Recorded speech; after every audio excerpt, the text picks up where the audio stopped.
Good afternoon, everyone. Welcome to City and State Pennsylvania's 2021 Healthcare Summit. My name is Jonathan Lentz, City and State Senior Advisor, and I'll be your host for the afternoon. City and State is dedicated to delivering the most pertinent news that affects local and state politics. Our in-depth nonpartisan coverage serves Pennsylvania public policymakers every day as a trusted guide to the issues impacting our state.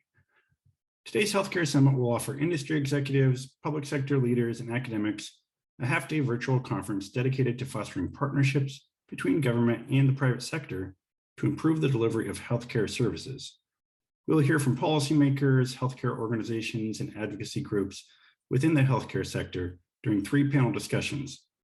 Attendees will learn about the future of the ACA and managed care in Pennsylvania, how lawmakers plan to address the challenges facing our most vulnerable and aging populations, and innovations within the healthcare technology.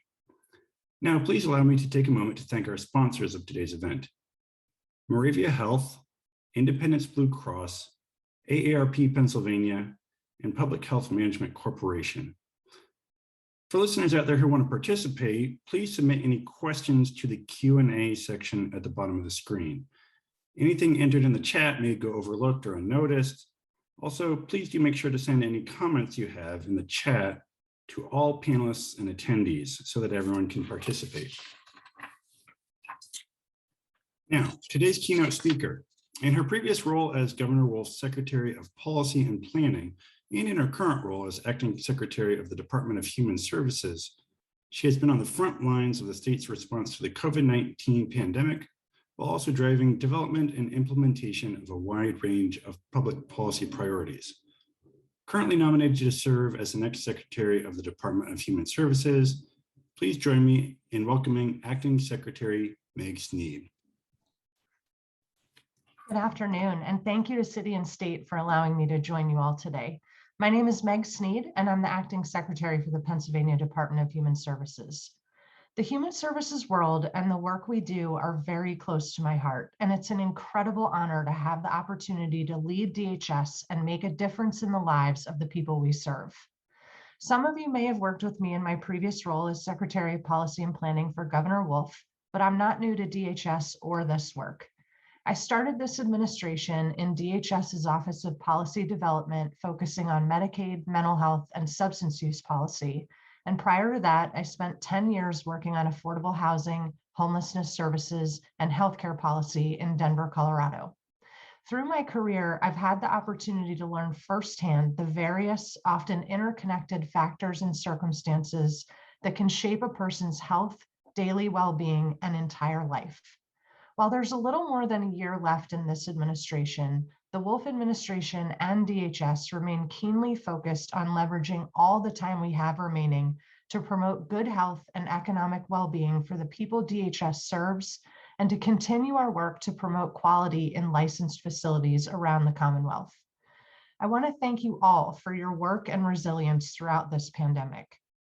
Our systems have been challenged in a way that none of us could have anticipated, and each of us have had to navigate these challenges while dealing with the personal strain of this pandemic.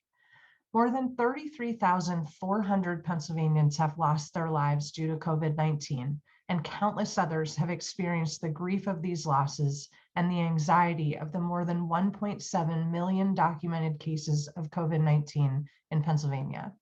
But the toll of the pandemic extends further. Each of you know better than anyone how industries have been shaken, and Pennsylvania and the nation have seen historic spikes in unemployment and income loss on top of complete disruptions to normal business and service delivery. As eager as we all are to continue a return to our old normal, we know that COVID-19 remains a serious threat, and that we must continue to be diligent over the threat of this virus. We must also be mindful that many may not have a normal to go back to. And for some Pennsylvanians, that normal wasn't serving them well even before March of 2020. Strong communities require stable ground for all. So as we look to continue building back, we must do all we can to reach those who have been most affected by the public health and economic crises and support them to find this much needed and deserved stability. As Pennsylvania's Medicaid agency, DHS provides healthcare for more than 3 million Pennsylvanians. a number that has grown substantially due to Governor Wolf's decision to expand Medicaid in Pennsylvania nearly 7 years ago. This is an incredibly broad reach, and because of this, we have a responsibility to leverage this scope and use this program to help the Pennsylvanians it serves achieve a quality of life and health, however that may look to them. When we look at the Medicaid population, it includes people that may be coming from difficult or vulnerable circumstances: older Pennsylvanians, people with disabilities, lower income individuals, and children. It also includes many who prior to Medicaid expansion may have been uninsured for quite some time. Access to healthcare is a critical first step, but access alone is not enough to help people lead a healthy life. The healthcare system needs to work for them and be a trusted partner that can help make a tangible difference in someone's life in a way that considers both a person's individual needs and community-wide health challenges.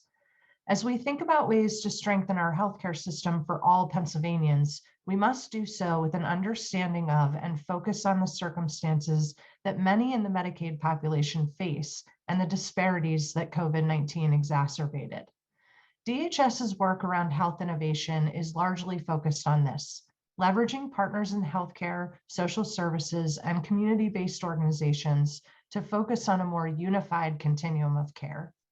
Within our managed care system, we are prioritizing value and quality of care delivered by setting targets for value-based purchasing for our managed care organizations and establishing bundled payment models that tie reimbursement to meeting identified benchmarks in care delivery. For example, we've established a maternity care bundled payment arrangement designed to help ensure that providers are invested in ensuring patients continue visits that monitor both the mother and child's health and development. In order to properly serve people, our healthcare system must recognize and seek to address the overlaps between our genetics and family history, the environment in which we all live, and social circumstances and our physical and mental health. For many people, these social determinants are not choices that they can change or overcome alone, and they may be at present day consequence of generations of racial and socioeconomic inequities. The Regional Accountable Health Councils, or the RACs for short, are forums for strategic health planning across the healthcare system that include the payers at the managed care level, providers in hospitals, health systems, and smaller practices, and community-based organizations, not historically part of the healthcare system, that help communities with food and housing insecurity, as well as other social needs. While the RACs have several long-term goals and short-term goals are primarily focused on promoting health equity. This means expanding our work to identify geographic areas of profound disparities and using the diverse stakeholder and community involvement of the RACs to address these inequities. There are many areas throughout the Commonwealth where there are profound differences in life expectancy, in both rural and urban communities where life expectancy is decreased by a decade or more compared to the neighborhood next door. Earlier this year, the RACs submitted the first of their regional health transformation plans that will guide their work moving forward. The regional health transformation plans aim to identify geographic areas hit hard by disparities, or new health equity zones, or HEZs, identify the root causes of disparities in each health equity zone, whether they be related to social determinants of health or population health measures, identify community-based organizations and other trusted community partners and how they're incorporated into the overall plan, develop strategies for addressing the disparities in each HEZ, and identify strategies to continuously monitor for improvement in health equity, social determinants of health, and population health. These plans set a general framework for the RACs and their purpose, but allow for flexibility and responsiveness to individual communities' needs. We are currently finalizing these initial plans and look forward to sharing them early next year. The future of healthcare begins with interventions and innovations that we can make today, and my department is very focused on making changes at the program level that embed this focus on social determinants and addressing inequity in our work.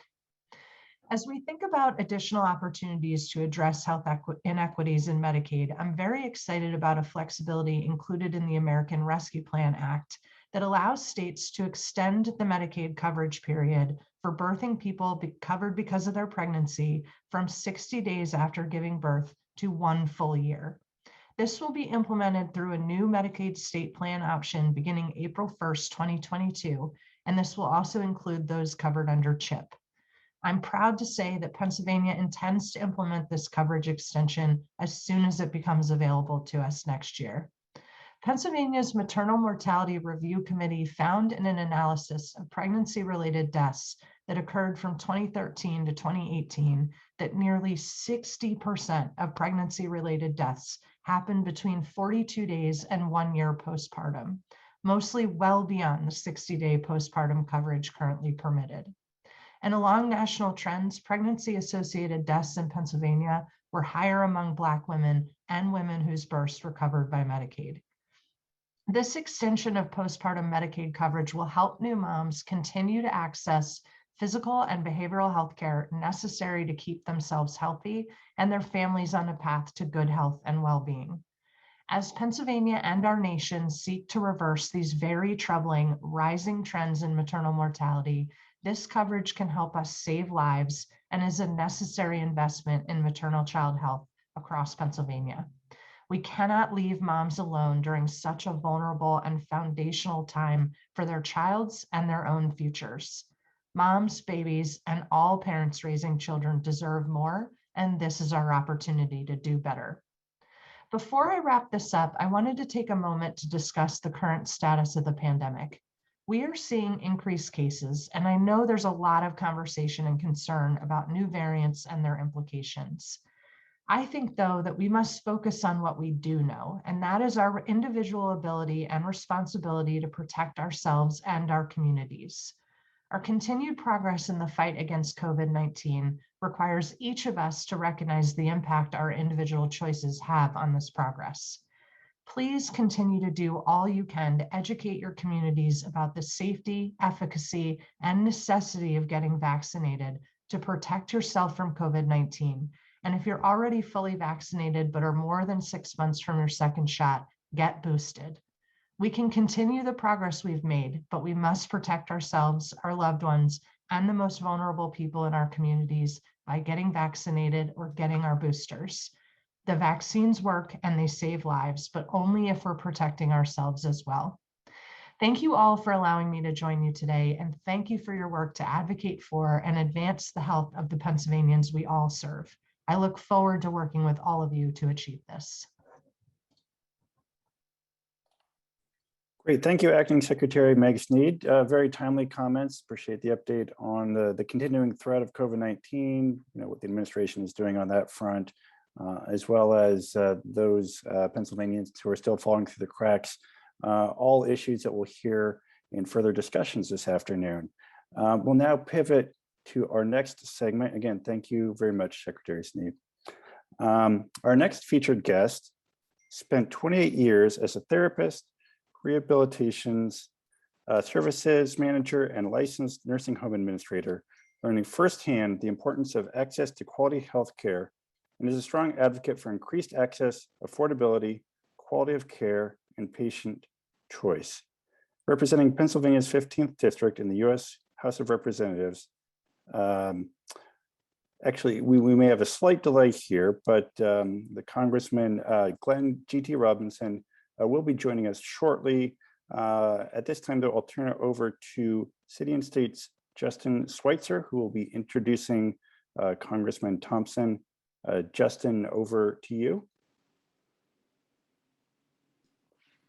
Thanks so much, John. I appreciate the introduction, and we're super excited to have Congressman Glenn Thompson on board today. As you mentioned, Glenn has a very deep background in healthcare, working both in long-term care, in rehab, and as a nursing home administrator as well. And he also probably has a bit more of a unique perspective on COVID-19 as well. He went through that earlier this year. So he's really got a lot going there in terms of being both a policymaker, a healthcare professional himself, and he is a very, very busy guy in Washington, D.C. And speaking of what's going on in Washington right now, We've had a lot going on from, infrastructure to social spending to the COVID-19 pandemic to conversations around the debt ceiling. And on infrastructure in particular, there's been so much conversation on that in Washington, and there was a federal bill passed by Congress and signed into law by President Joe Biden. And, that's going to have a major impact on dollars that will come to Pennsylvania. And I know at City and State, we're planning on having a transportation summit at some point next year where we're going to dig into a lot of these issues, involving how these dollars may get used, the types of things that policymakers will have to decide on. So it's going to be a really, interesting thing to watch from a policy perspective in Pennsylvania. And, I'm sure we'll hear a lot from Pennsylvania's congressional delegation as well as, policymakers decide how to dole out these dollars. Sure. I'll take a quick moment there to jump in again. Thank our sponsors of today's event. Again, that's Moravia Health, Independence Blue Cross, AARP Pennsylvania, and Public Health Management Corporation. You can also, for those readers out there who are new to City and State, a lot of great coverage you can get every day. The morning first read email, you can go to the website and sign up there to get that every morning. You can must read for anyone, really insiders in Pennsylvania politics, right in your inbox pretty early in the morning. Again, doing an increasing number of power lists, keeping an eye out for that coming next year. Really identifying who are the most powerful people in various sectors, healthcare and otherwise. So again, a lot of great stuff happening at City and State Pennsylvania right now. You can also go to the website and sign up for that magazine as well if you want to. Check out Twitter, Facebook, social media channels as well for the latest from City and State Pennsylvania. But back to you, Justin. I guess any reactions to what we heard from the acting secretary? Any thoughts on what she said about what the state's doing to respond to COVID? Just kind of anything from your perspective while we wait for the congressman. I mean, not to focus too much on my thoughts here, but, it's really been interesting to see how the state has, really had to evolve its strategy to COVID-19 throughout the entirety of the pandemic. At the beginning, like I'm sure, in our neighboring states had this issue as well. They had to grapple with whether or not to shut down sectors of the economy, which, by and large, most states or a lot of states did. I think what's been fascinating from a policy perspective is to see how, lawmakers, executives, and even the judiciary have really had to adapt on the fly to COVID-19, because there's been spikes in cases, lulls in cases, and, for a long time, we didn't have the vaccine. And, that really changed how policymakers had to consider, a statewide and local response here in Pennsylvania. I'm really intrigued to see how, how the onset of new variants impacts, the public response to this, because we really don't know how, if these keep mutating, how that's going to impact, vaccine rollout, whether they might need to, vaccine makers might need to, adapt in that regard. It's, I think, again, just from, a reporter's point of view, covering government throughout the entirety of the pandemic, it's been really interesting to see how, all hands have been on deck to try and, craft a correct response. And, I think in Pennsylvania, it's been a work in progress. There's been a lot of tension on how best to, respond to COVID-19. We've seen a lot of headbutting in terms of, some legislators, not agreeing with the Wolf administration's response and vice versa. It's been really fascinating and I think really eye-opening because, I never really thought I would be too tuned into public health and, conversations of health policy. And, that changed pretty quickly. And I think that's something that, probably a lot of policymakers thought as well. Sure, and I'll jump in there too while we wait for the congressman. We'll stand by till he's available. Maybe we'll take a quick break. But for the listeners out there, Yeah, I think it'll be a pretty short interview, just 10 minutes, but if anyone has any pressing questions, again, you can go to the bottom of your screen. There's a Q&A function. Click on there, and if there's any questions, we can try to squeeze in for the Congressman. Certainly we'll have more time during the 3 panels throughout the course of the afternoon. So if anyone has questions now, you can drop those in right on that Q&A function. Again, any remarks, otherwise, any thoughts you have or feedback, you can put in the chat function as well.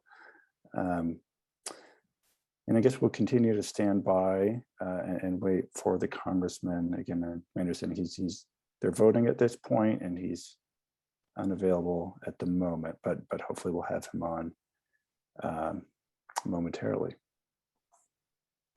And I think just to add to your point, John, with the multiple panels we have following this interview, we're very open to, audience submissions and suggestions in terms of, what to ask our, diverse, sets of panels. So, we really like audience input, and, we want to hear, your questions just as much as our questions, because these really are some niche topics, and really the more questions, the better. That's a motto of mine as a reporter. So, as many as we can fit in the ensuing panels, we will definitely try to do that.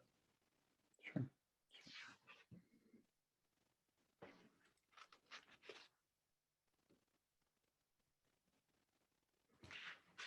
And it's probably worth noting there too that I'll be hosting a panel later, and that focuses exclusively on innovative health programs and services in Pennsylvania.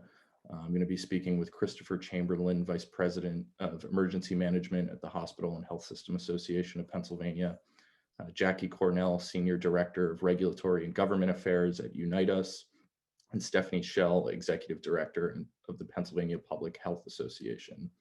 And that conversation is really going to focus on the state's health systems and services and how they've been impacted by the COVID-19 pandemic, but not just fixating on some of the problems and issues that COVID-19 has kind of ushered into our daily lives and health systems, but also how healthcare professionals, health policy experts, how they really think we can build off of some of the lessons learned over the last really 2 years now, the COVID-19 pandemic, to try and strengthen our health system. We've seen areas like telemedicine and telehealth really kind of proliferate throughout the entirety of the pandemic. And I've spoken with a lot of health experts and while I've been reporting, and they say this is telemedicine's here to stay, telehealth is here to stay. Now it's just a matter of how best to regulate it, how best to make it equitable, and really how to just build on it from a technology standpoint as well. So that's one of our panels today. My colleague Harrison Can, another reporter at City and State, will also be hosting a panel in the near future following my interview, and we've really got a lot of good content coming up. I think it's managed care and the ACA coming up after we hear from the Congressman. I think we'll also be hearing second panel of the day will be the crisis of Pennsylvania's aging and vulnerable populations. And that's going to be moderated by the State Director of AARP Pennsylvania, Bill Johnston Walls. So definitely stay tuned for that conversation. And then, as Justin noted, that last panel, innovations in healthcare programs and services. A lot of great discussion to look forward to. Again, really top-notch public officials joining all those 3 panels. So do stay tuned. And now I'm getting a note that the Congressman is on his way back. So just stand by, should be on in a minute or two. Sorry for the delay here, but elected officials do have a lot of responsibilities. So we'll work around that and get started as soon as we can.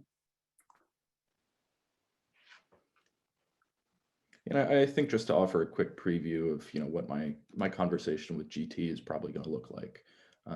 We did touch on his his healthcare background preceding his days in Congress. So I think it's going to be interesting to hear his perspective on how those days have influenced him when it comes to crafting health policy, because he's been someone who's been very active in that space, particularly looking at telehealth and areas that I just mentioned, and how COVID-19 has really ushered in a new normal in that regard. And so I think he's gonna offer a lot of valuable input into how his career as a policymaker has been molded by his experiences in the private sector. Yeah, I'm particularly interested in his background as a nursing home administrator. My reporting experience is in New York at the sister publication City and State New York, and how nursing homes responded to COVID, especially early on, became a major source of news coverage, a major question mark. What do you do with these people? Didn't play out so well for former Governor Andrew Cuomo in New York. That became a bit of a scandal for him, among other things. But it's a difficult position to be in, running nursing homes. So anything he could shed light on that would be fascinating. But we'll see what he says. No, for sure. And I know, in Pennsylvania, we saw struggles with nursing homes as well, just in terms of how hard those facilities got hit with COVID-19 at a time where, we didn't have the vaccine at our disposal to, shield against infection. And I think Thompson's experience as a licensed nursing home administrator could probably shed light onto, not only how nursing homes try and prevent, illness and infection in general, but, really kind of how these facilities should, try and protect their residents, from, infectious, contagious diseases moving forward. So that'll definitely be, an interesting point to touch on.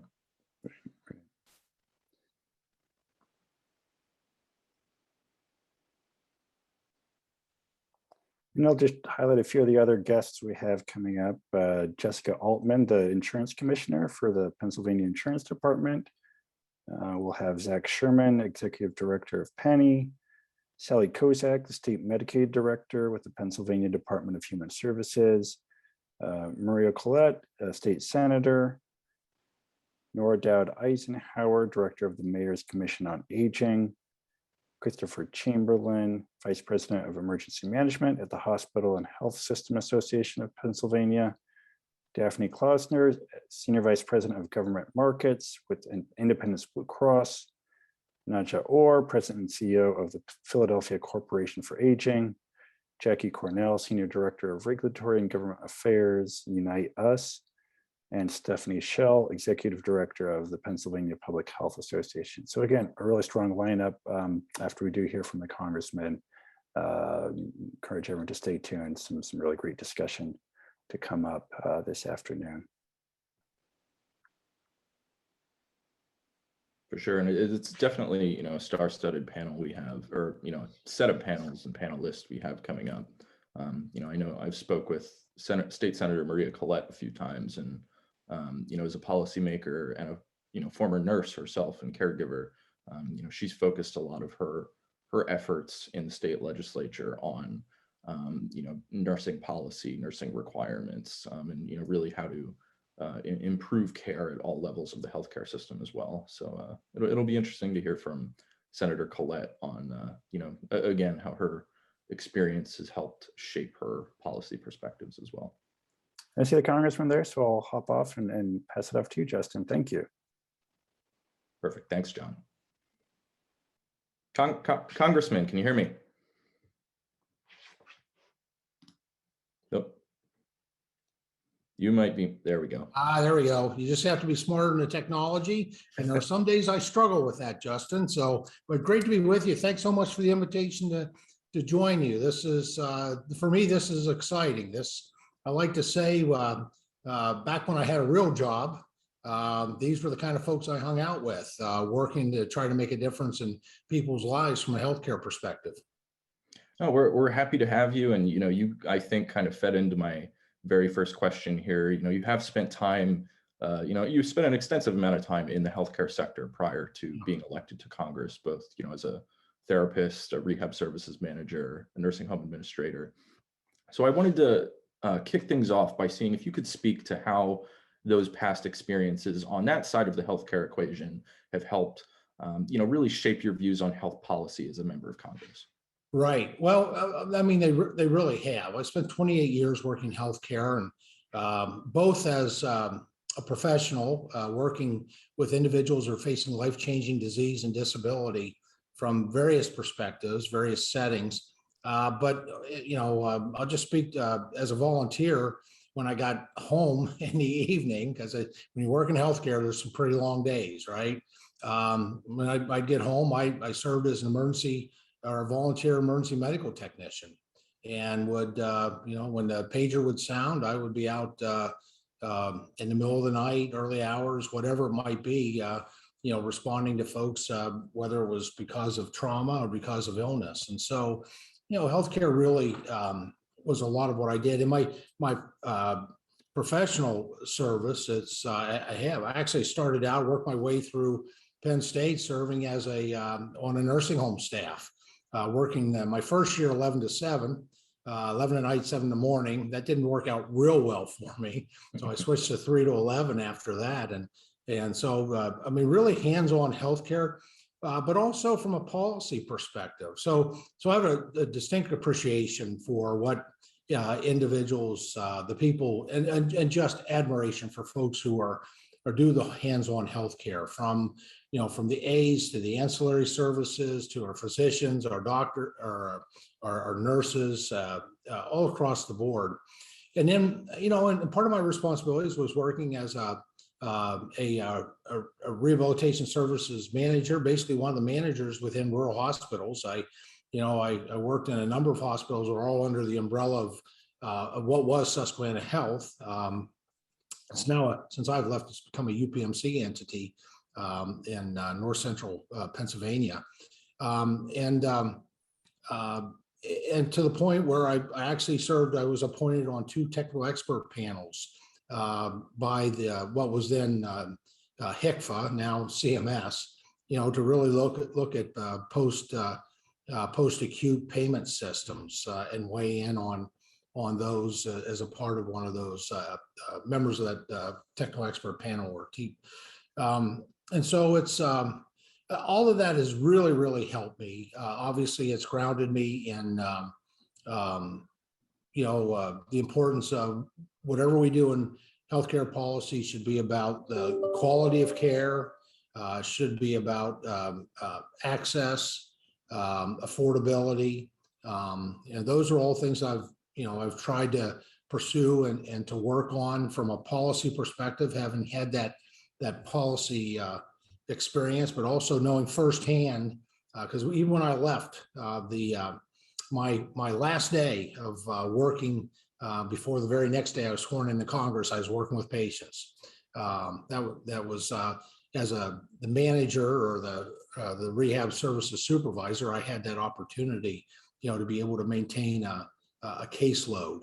And the variety of the areas has helped too, because we know I think there's nothing more complex than healthcare, because the payment systems are all different, the delivery systems are different. So I've been able to work in acute care, in comprehensive inpatient rehab, obviously skilled nursing, advancing the rank of a licensed nursing home administrator, acute psychiatric services. I tend to say that's the most helpful skill set I bring to Washington, having both worked in and managed acute psychiatric services, rehab services.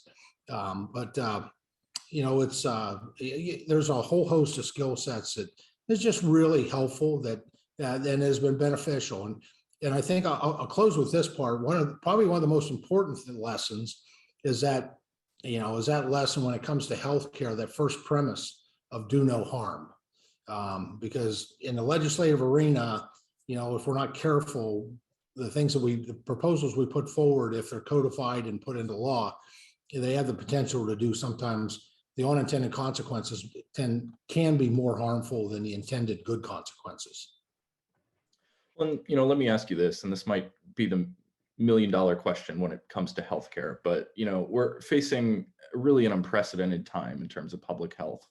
As people, and Pennsylvanians in particular, still falling ill to COVID-19.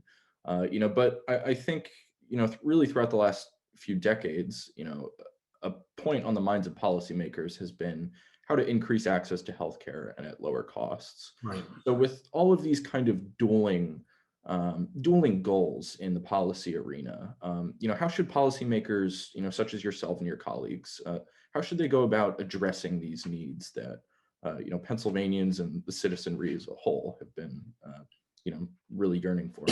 Yeah, these situations, and in COVID-19, the pandemic or the plague, whatever you want to call it, it really is unprecedented for our lifetime, for most of us. But at the same time, I'd say first and foremost, we need to manage this, especially, and your point is well taken. How does this impact the costs and affordability, access to healthcare? And I think it's been a detrimental impact, quite frankly. And I don't think it was necessary in hindsight, but you look at the discontinuation of elective surgeries. Now, some of that provided discomfort if some people were having joints replaced, but other folks who were having procedures related to cancer, it probably unfortunately impacted their lifespan, having that delay. And now I find, at least I'm hearing this past week, that we're seeing this again, a shifting of staff perhaps, and a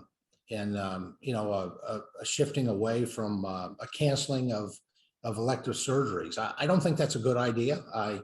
Quite frankly, I'm not sure it's necessary. It did prove not to be necessary by and large earlier. And so, I think one of the things that I wish principle-wise is, if we could approach this, take the politics out of it and approach this with real science and not political science, I think that would be beneficial.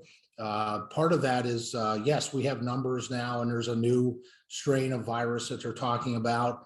But I've had the opportunity. I had coffee this morning with a legislator from the European Union, from a country there, and they have cases, just a couple cases, but of this new strain. But quite frankly, these folks are not hospitalized, and it's a lot of what we've seen. The majority of the COVID cases have folks that have a period of time of recovery and quarantine, but they do that at home. They manage some of the symptoms, and I think that if we could approach this and take the panic politics out of this. There are some folks that are going to experience the worst of consequences, and I get that. The more frail you are, the more depending on your age and health status and pre-existing conditions. But this it is not helpful when we disrupt the entire delivery system, which appears that I'm hoping not, but at least I'm seeing signs that we're getting back to that with the cancellation of elective surgeries. Having worked specifically in a number of rural hospitals within my career, those elective surgeries are the bread and butter. I mean, they help to fund much of what else as hospitals and healthcare providers are able to provide. And that's very crippling to the status of healthcare. Number one, you lose access for people who really need it. Number two, it's the financial strain that it creates. And so I would hope policymakers at the state level, because a lot of that is controlled by governors and the Secretary of Health, would take all that into consideration. Right. And, Congressman, I know you're running short on time, so I believe, we're going to shift to our next panel. But, we sincerely appreciate you taking the time to chat with us today. And I look forward to chatting with you again. I feel like there's a lot out there in the healthcare space alone that we could, chat with for an extended period of time. So, well, Justin, I look forward to it. Specifically, we get back together, we talk about telemedicine. That's something I hate to call myself a pioneer, but I do. The Step Back was one of the very first pieces of legislation. I've had number one successful since then under both President Obama and President Trump. So thank you so much for the opportunity to join you today. No, thank you. Looking forward to talking with you soon. All right. Take care. You too. And thank you again, Congressman, for your time and those thoughts. We'll now transition to our first panel of the day, that is managed care in the ACA in Pennsylvania. That'll be moderated by City and State PA staff reporter, Harrison Can. Harrison, I'd like to pass it to you to introduce your panelists. Thanks, Jonathan, and welcome. I appreciate everyone taking the time to be here today. Like you said, this panel is on managed care in the ACA in Pennsylvania. So to kick things off, I would like to introduce our first set of panelists here. We are joined by Jessica Altman, Insurance Commissioner for the Pennsylvania Insurance Department, Zach Sherman, Executive Director of Penny, and Sally Kozak from the Office of Medical Assistance Programs. Jessica, would you like to tell us a little bit about yourself? Sure. Thank you, Harrison. Hello, everyone, and thank you to City and State for having us here today. As Harrison said, my name is Jess Altman. I have the privilege of serving as Insurance Commissioner for the Commonwealth of Pennsylvania. In that role, I oversee the department that is really here as a consumer protection agency to look out for the insurance buying public, and that includes health insurance, but also all kinds of insurance. I've been with the Commonwealth for 6.5 years, commissioner for over four years of that. But before that, I did work in the federal government, actually on implementation of the Affordable Care Act, have an extensive background in healthcare policy. So I'm really excited to talk about all that we've been doing here in the Commonwealth of Pennsylvania and really how the Affordable Care Act has shaped access today. And no better two people to do that with than Zach and Sally. So thank you, Harrison. Thanks. Zach, would you like to introduce yourself? Certainly. Thank you, Harrison. Good afternoon, everyone. And thank you so much for the opportunity to be here today. As was mentioned, my name is Zach Sherman. I am the Executive Director of Penny, which is Pennsylvania's, the Commonwealth's fairly new health insurance marketplace. We transitioned from healthcare.gov to Penny just over a year ago. I have been the executive director for the duration since the beginning and have quite a bit of experience with the Affordable Care Act and exchange management and administration. Prior to this job, I was the director of Rhode Island's health insurance marketplace, their exchange Health Source RI, for the previous 4 years. And prior to that, dating back to pretty much the beginning of the Affordable Care Act, I was involved in ACA implementation, health reform administration. So really happy to be here and thanks again for the opportunity. Thanks, Zach. I look forward to asking a bunch of questions, but before we do, can't forget about Sally Kozak. Would you like to tell us a little bit about yourself? Sure. Thank you, Harrison. Good afternoon, and thank you for the opportunity to talk a little bit about Pennsylvania's Medicaid program this afternoon. I'm Sally Kozak, and I serve as the State Medicaid Director as well as the Deputy Secretary for the Office of Medical Assistance Programs. And I've been in this position now for just short of 4 years. By way of background, I'm a registered nurse and actively practiced in a variety of acute care and community-based settings. For the past several years prior to coming to this position, I worked in the private sector where I helped to develop and implement population health management programs for employer groups and commercial insurers. And so I look forward to being able to tell you more about what it is that we do here in Medicaid. Great, thank you. As Jonathan mentioned in the beginning of the panel here, you're welcome to submit Q&A questions down at the bottom of the screen. I can see them as they come in, so if anything comes in, I can relay that to our panel. But before we get into specific questions, let me just provide a little bit of background on managed care in the ACA in Pennsylvania. As Zach mentioned, Penny is the Affordable Care Act insurance marketplace run by the Commonwealth. The open enrollment period for 2022 is now, and the deadline for enrollment is January 15th. The Office of Medical Assistance Programs administers Pennsylvania's Medicaid program, which is the joint state and federal medical assistance program that provides coverage or healthcare coverage for all eligible Pennsylvania residents. Medical assistance provides coverage for healthcare services through fee-for-service program, as well as managed care programs that are administered by contracted MCOs. Health Choices is the managed care program for children under 21 and adults on Medicaid who do not require long-term services and are not on Medicare. And these are some discrepancy, so let me know if I mess up any of this. Community Health Choices is the managed care program for individuals who are not, or who are both on Medicare and Medicaid, which are generally referred to as dual eligibles, as well as individuals receiving long-term services and supports. Pennsylvania's move to health choices and community health choices was generally aimed at improving health, safety, and wellness of patients by kind of doing a holistic approach to healthcare that combines services for everyone.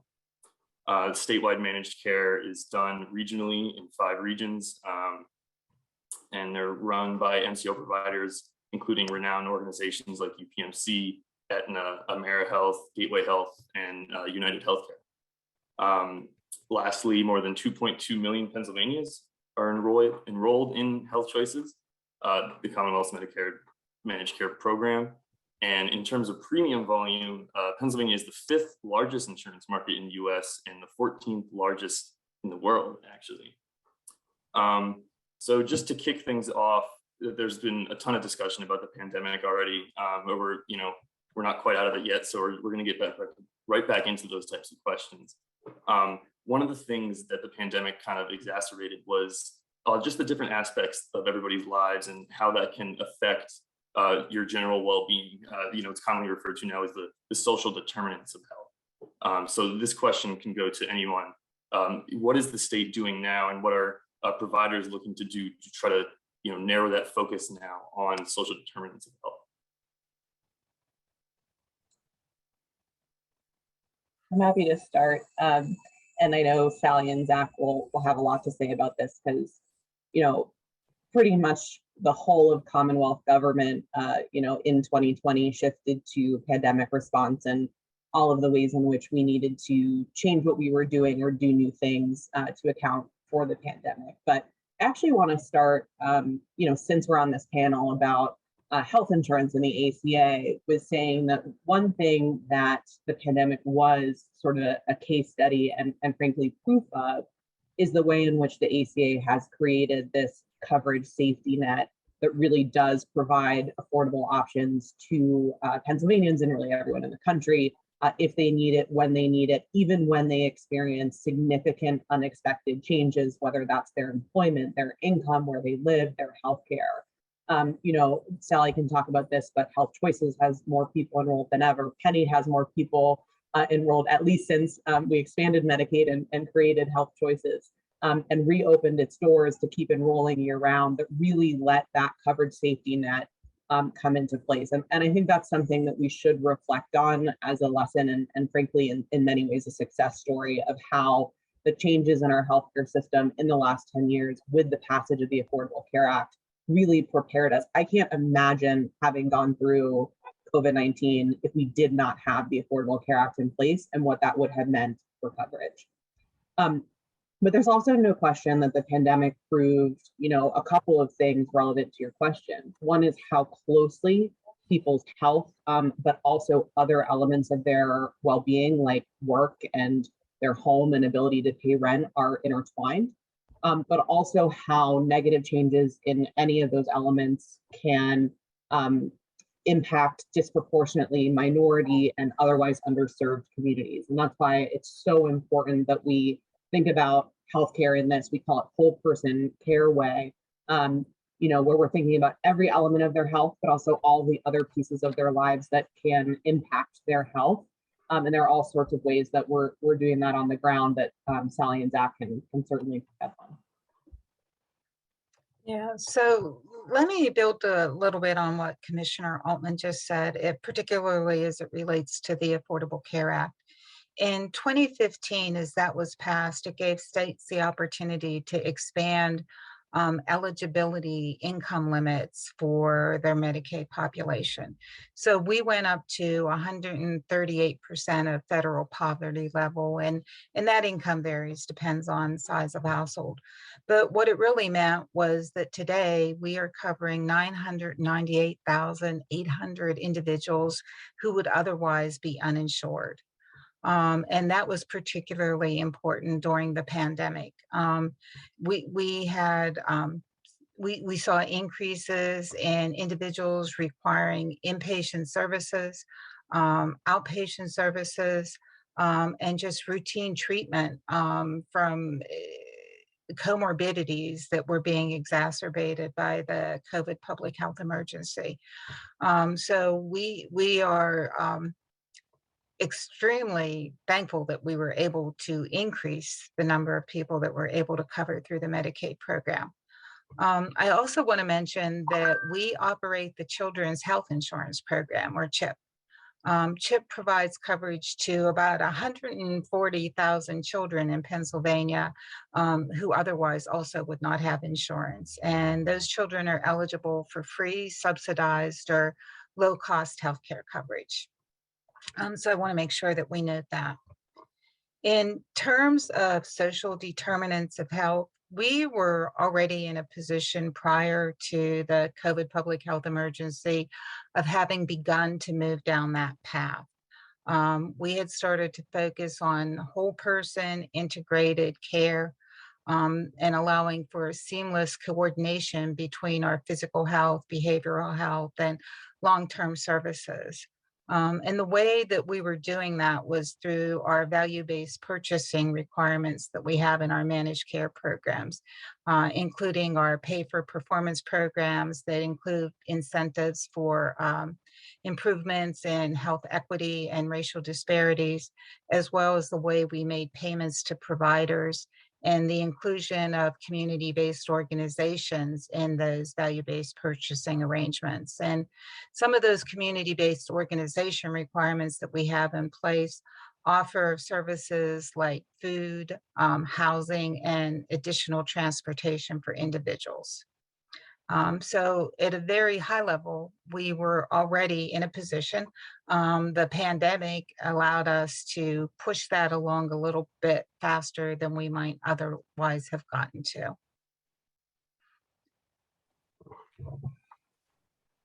Yeah, I mean, I don't have a ton to add to my colleagues. I will say, to Sally's last point, the pandemic really pushed us to move quickly, to be as nimble as possible. You know, I think we all have various workforces that provide enrollment assistance, access to benefits.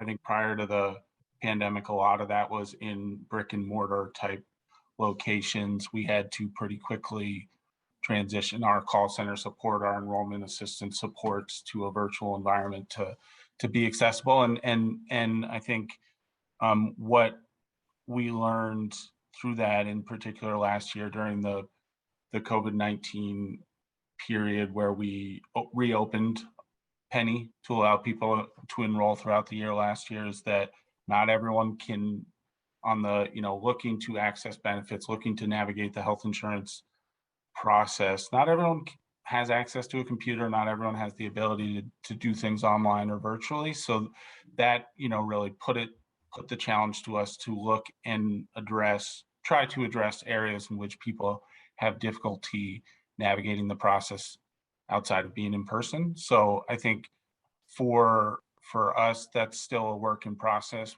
We're trying to identify areas in which we need to be really on the ground and figure out ways in which we can find residents where they are to help them navigate the process. And I think an example of that is this, this partnership we have with in the Philadelphia area with laundromats, where we have set up enrollment assisters in laundromats where people have to go and sit and do their laundry, and they have time on their hands. We have set up enrollment assisters in laundromats in areas in Philadelphia where there is a high rate of uninsured, where people can maybe, who are uninsured can sit and learn about navigating the enrollment process and can get signed up right then and there. So I think from the trying to provide access to benefits, trying to help people navigate the process of getting access to health coverage, the pandemic has really shown a light on work that we need to do to make it it's not enough for people to be eligible. You got to make sure that people can access what we're offering as well. That's a very interesting innovation there when it comes to trying to expand access. That partially leads to my next question. I know Sally touched on this a little bit, but the pandemic also exacerbated a lot of issues related to behavioral and mental health. And I know managed care has had a lot of developments in that area. I know the insurance department has an agreement with insurers regarding mental health. So can you kind of just elaborate a bit on how much the pandemic really brought that issue to light as well? Sure. You want to go ahead first? Okay. So within our program, we saw, unfortunately, a significant increase in the need for behavioral health and substance abuse services. We are now seeing significant increase in depression. We know that there has been an increase in opioid use, almost twofold of what it was prior to the public health emergency. We know that there are waiting lists for services due to capacity issues. Our providers are just really overloaded and burdened at this point in time from a result of the public health emergency. We are also seeing an increase in need of services for children. Children suffered significantly with the closures of schools and remote learning. And what we're seeing are regressions in behavior and inability to focus. And we're also seeing significant depression in children as well. The pandemic allowed us in some respects to make those services somewhat more widely available than they had been before the pandemic because of the freeing up of telehealth and the way and the loosening of some of the regulations around the different provider types and who and how they could provide services. Having said that, it still didn't totally address the capacity issue. But we're pleased that as we move forward, we will continue to build upon those telehealth services in order to continue to expand access for people that need them. Yeah, thanks, Sally. You know, from my perspective, I think, again, there's no question that the pandemic really changed the paradigm, particularly for telehealth, but also for behavioral health and behavioral health in the telehealth space really overnight. And this is a statistic I totally made up, but I feel like we went 10 years into the future overnight in terms of the adoption of this technology, the use of this technology, right, to make telemedicine more available. And our insurers are making telehealth a permanent part of their benefit structure. We're seeing that in the products that are, you know, coming before us, how they're integrating telehealth into their care models. And I think that's really exciting. But we're also in this place where a lot of people are trying to evaluate what has worked, what has gone well, how has telemedicine expanded access and improved care. But also there are ways in which it could potentially, particularly in the long term, result in negative healthcare outcomes. For example, pediatric vaccinations were way down during this year because no one was going in person, and there are just fundamentally some things that can only be done in person. And so it's really important that we go through that evaluation process as much as we can and think thoughtfully and think smart about what that looks like going forward. In terms of behavioral health, you know, I always try to find the silver linings in some of these things. And there's no question that behavioral health needs were increased during the pandemic for a host of reasons that Sally talked about, that substance use disorder, you know, rates increased and things like that.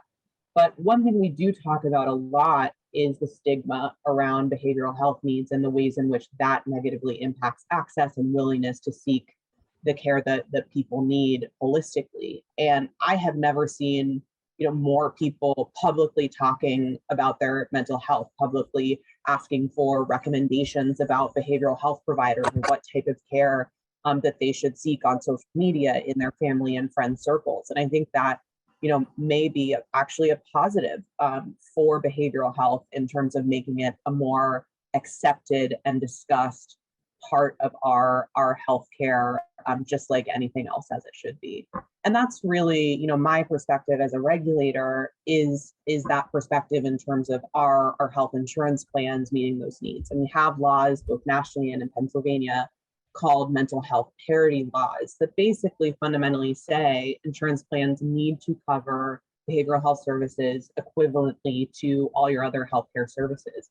And we've really taken that to heart in how we look at the products that are filed. We've done examinations going and looking at insurance companies in practice that have resulted in some significant findings and changes. And we're going to have to keep doing that as the healthcare paradigm changes. For example, telehealth also has to be provided at parity. And so it's going to be about continuing to monitor that, but also keeping that really the spirit of parity, and that it needs to be provided equivalently as we do that.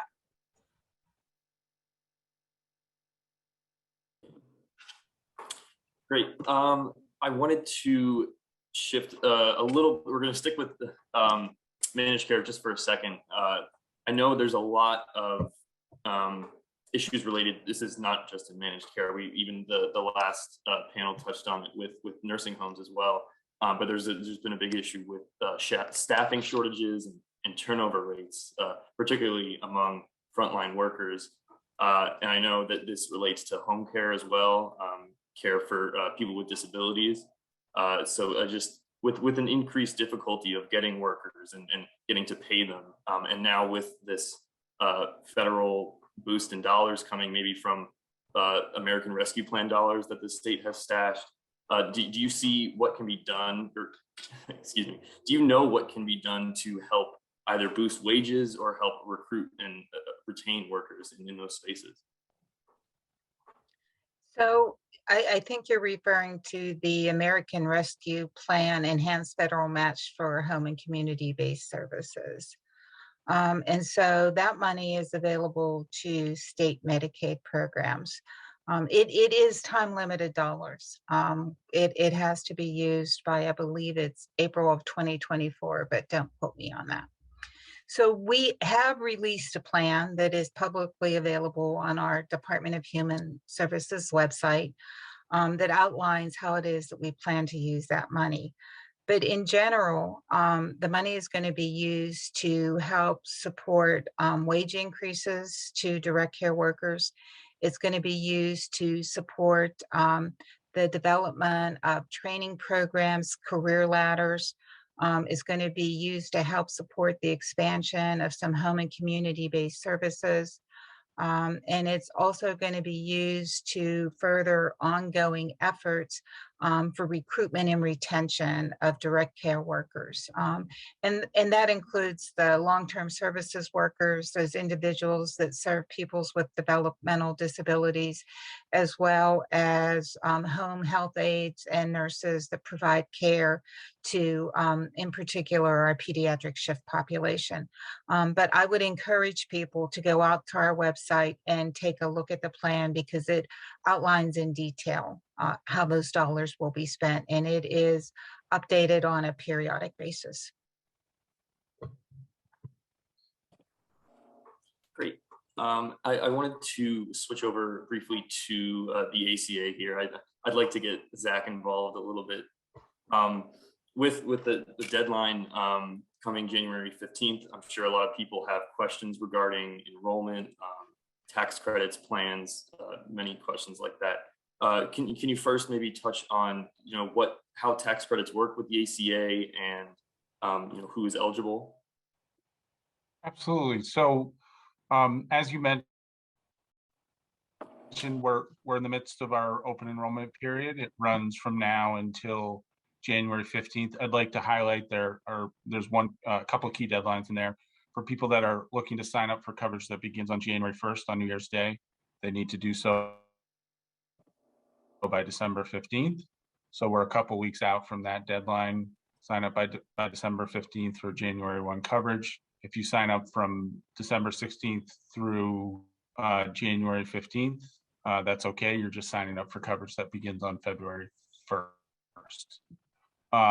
So far in open enrollment, we're seeing great customer activity. We're over 330,000 Pennsylvanians signed up for coverage to date. That's nearly 40,000 more than this time last year. So we're really pleased with enrollment progress so far. Specific to your questions around how the tax credits work and who's eligible, generally speaking, we exist we provide financial assistance for those who don't have access to affordable health coverage through some other means. So if their income is too high to be eligible for medical assistance through Sally's program, if they're too young for Medicare, if they don't have access to job-based coverage, that's where we come in. We serve individuals and families who don't have access to affordable coverage through some other means. And we provide financial assistance, the tax credits to make the cost of health coverage accessible within their reach. The tax credits are available to reduce the cost of your monthly premium, and they're calculated based on your income and your household size. The lower your income, and it really generally kicks in above medical assistance eligibility. So Sally mentioned earlier, 138% of federal poverty. We kick in right above that. That's roughly $18,000 for an individual. The lower your income, the more financial assistance we provide. As you get up the income spectrum, the financial assistance gets lower. But with recent developments with the American Rescue Plan, previously there was a cap on your income above which you would have to pay the full price of the premium. That's been changed, at least for this year and next year. Now you won't pay more than 8.5% of your household income towards the benchmark plan available through Penny. Any costs above that, that's where the tax credit comes in. And in some cases, that's been like the difference between being able to afford it and really has meant thousands and thousands of dollars of savings for Pennsylvanians. So that's on the higher end. On the lower end, we actually, above medical assistance eligibility, the American Rescue Plan subsidies have increased the financial assistance, and we actually have customers who are eligible for $0 monthly premiums, free premiums, and in some cases also cost sharing where the deductibles are $0. So they're, particularly with the American Rescue Plan, the financial assistance has been increased and has been really meaningful and has gone a long way towards increasing the amount of people that are eligible, as well as enrolling through coverage through Penny. Great. And I know some questions that the general public may have is, what if I estimate my income incorrectly? Does that affect my coverage? Does that affect my tax credits? Can you speak on that? Definitely. So what we ask of our customers is for them to provide us through an application process with their best estimate of their annual income for the year in which they're getting covered. So for the upcoming year, right now it's for the upcoming year. What do you expect to make in terms of annual household income? We do go through a data checking process. We take that information, we check it against the most recent IRS information. To the extent that those things are aligned with each other, people move through the process. To the extent that there's a material discrepancy, we ask for additional information from the customer to make sure that we have the right information, because to the point of your question, the tax credit is based on income. Now, as we get into the year, people have fluctuating income, people have changes in jobs, they make more money, they make less money, they go from full-time to part-time. That's a regular and recognized thing. We ask our customers to let us know when things change. That's fine when things change. You provide us with updated information through the application process, and we can help people navigate that. And it'll go through a recalculation of the financial assistance to make sure that you're getting the right amount going forward. And then, at the end of the year, it is a federal tax credit, so that does get reconciled on your federal tax return. And to the extent that you over or underestimated your income, that gets reconciled as you file your taxes. So to the extent that you took less tax credit than you should have, you'll get more on your tax return. It goes the other way. If you got more than you should have based on your final annual income, you'll have to give some of that back at tax time. We do have a couple of questions here coming in from the Q&A channel. This one can go directly to Zach. Why are the YouTube ads relative to the enrollment period stressing the date of just January 15th as the deadline? So, we are trying to make sure that people know what the time frame for signing up is in different channels. So some of, I think our TV ads, our video ads stress the longer deadline. In other communications, our direct email communications, and some of our social ads, we are saying sign up by December 15th for January 1 coverage. But broadly speaking, we want to make sure that those ads, which will run now through January 15th, have the, you know, the same message coming through, which is the last day to sign up is January 15th. Great. And then this other question relates a little bit back to the previous discussion that we were having related to behavioral health. The question is, will it become easier to credential providers? Community and behavioral health can take up to 6 months to a year, and it seems that requiring a licensed credentialed social worker might be a hindrance. Can any of you speak on that? I presume that's referring to the Medicaid managed care enrollment process. And I will say this, it is a two-step process. First, individuals, providers have to enroll as a medical assistance provider in the fee-for-service program. Once they get enrolled in the fee-for-service program, and historically that takes us about 30 days. If we get an electronic application, it's up to 60 days if we get a paper application. Once they get enrolled in the fee-for-service program, they then need to go through the managed care organization's credentialing processes. That takes about 90 days. So all total, it probably is close to about 6 months till somebody can be credentialed in one of our managed care organizations and begin to see patients. I would also add that during the public health emergency, we waived the enrollment and the revalidation requirements. So we are now in the process of beginning to play backlog catch up. And so that is extending the process a little bit longer. We are working through it as quickly as we can. And right now we are probably processing somewhere in the area of 5,000 to 6,000 applications a month. So we are aware that it is an enhanced time frame currently.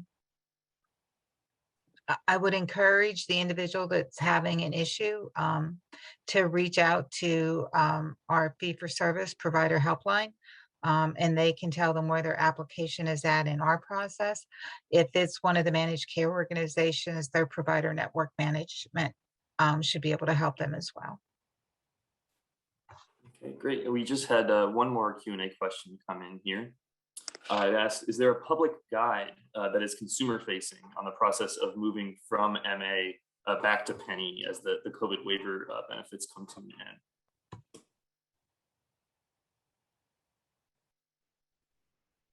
So I think that is referring to when the public health emergency ends, the folks that have stayed on medical assistance throughout the public health emergency will be, you know, reassessed for to see if they're eligible, and if not, will be transitioned off of coverage, and in a lot of cases hopefully will be coming over to Penny to get covered, because based on their income they should be eligible for the financial assistance we provide. So that is a wonderful question, and is, I think,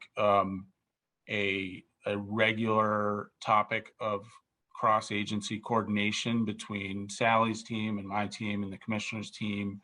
We are eager for the federal government to tell us exactly when the public health emergency will end, so we can know which date we're moving towards. But the work of making sure that people transitioning from one program, from medical assistance eligibility to Penny eligibility to ensure continuous coverage, is a smooth and seamless one. And our goal would be to have coordinated messaging and training materials about exactly how that process is going to work across DHS and Penny. I don't want to speak for you, Sally, but I would say across DHS and Penny, to make sure it's very much a coordinated effort and as easy as possible.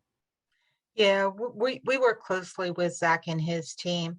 Our Office of Income Maintenance, which will be doing the revalidations, also has information that they will be sending to individuals with their redetermination packages.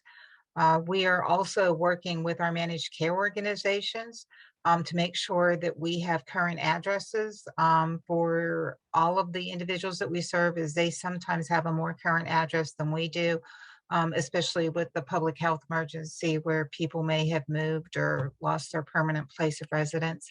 And they also will be reaching out to those individuals that may be losing services that they currently have to make sure that there is some level of care coordination and continuity of care. So it is a subject and issue that we are very, very keenly aware of.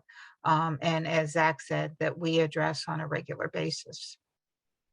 I just want to highlight something that most people on the phone probably know, but in case not, which is that Penny and medical assistants are connected to one another technologically.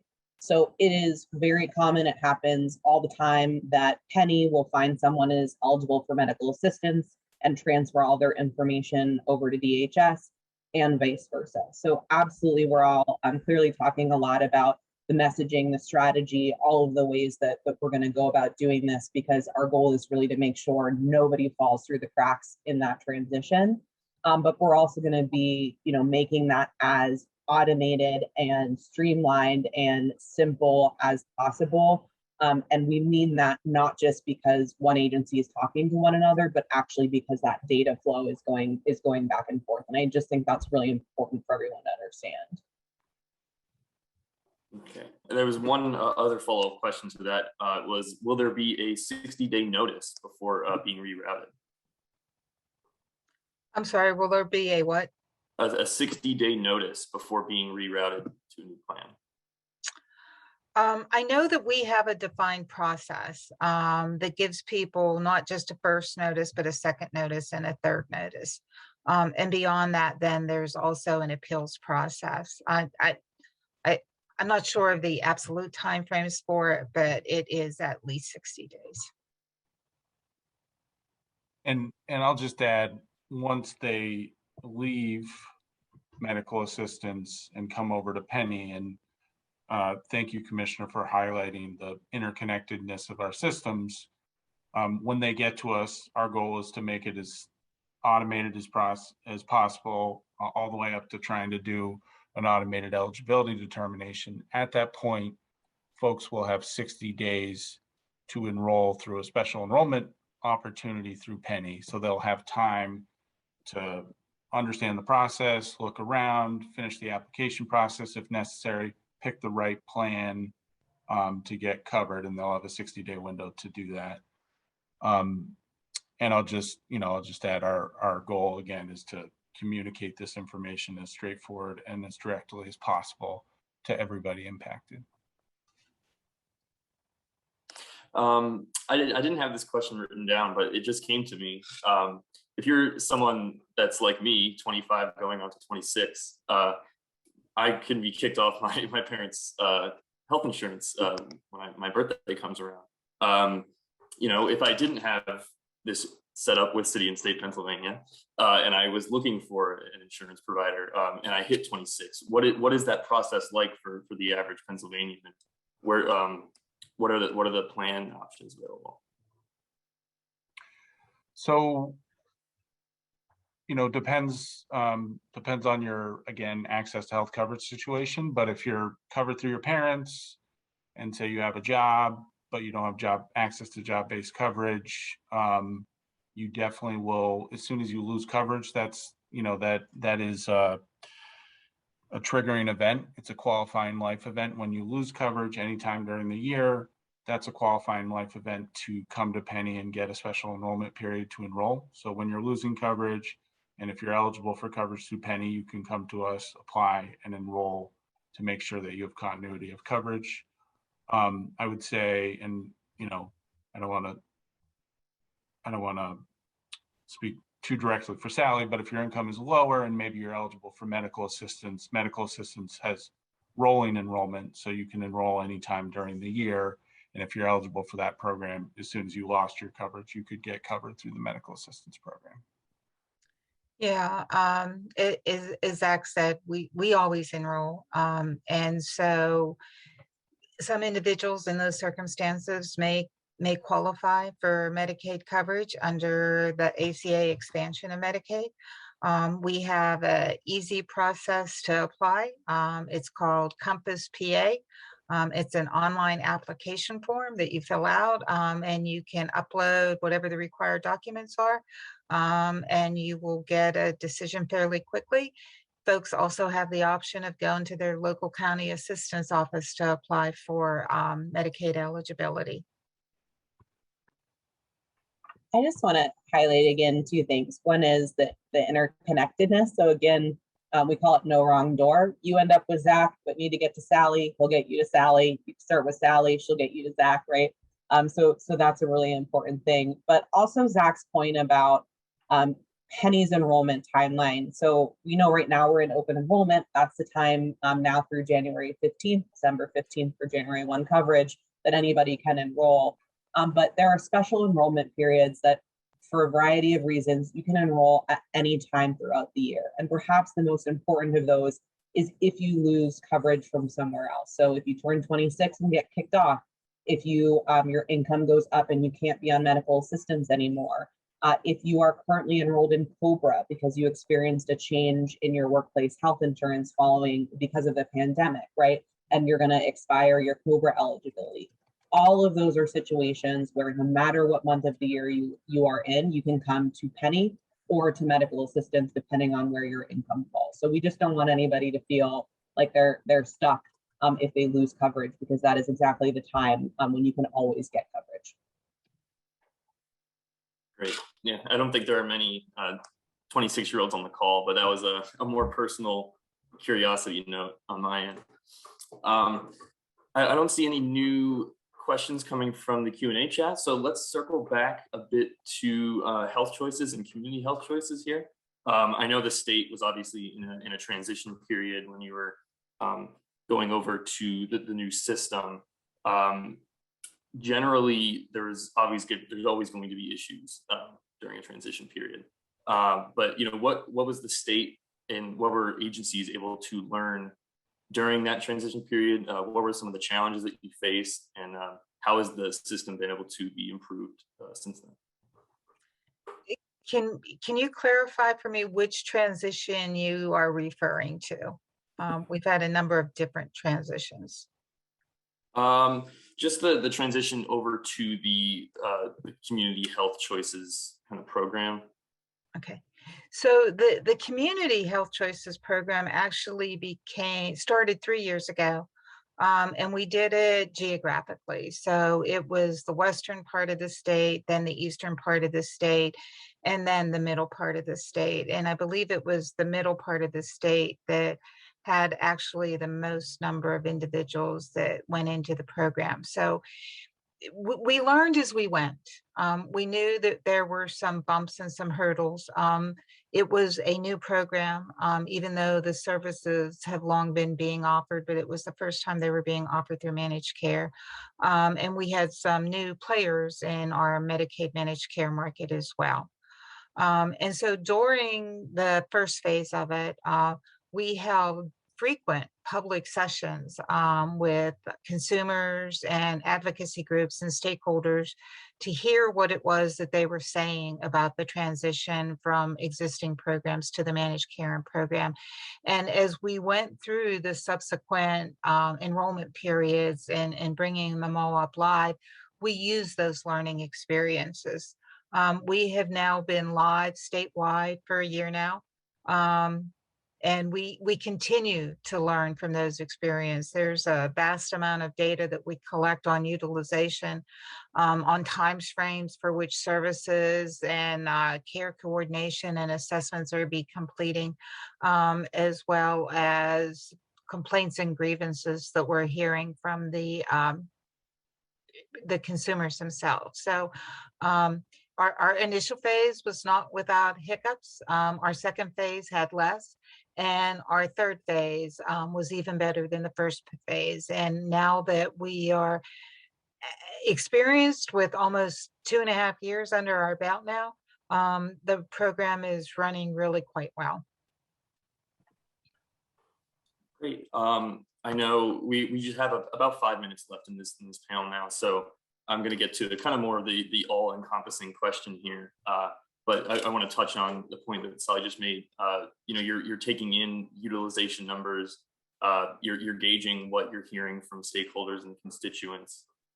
So based off of all of that and just the most recent experiences with the pandemic, what do you think is the dire need, and what do you think it needs to be done to change and improve the future of managed care? Oh, go ahead, Sally. Go ahead, Jessica. I was going to start because I think Zach and I are going to have the same answer, so I wanted to go first.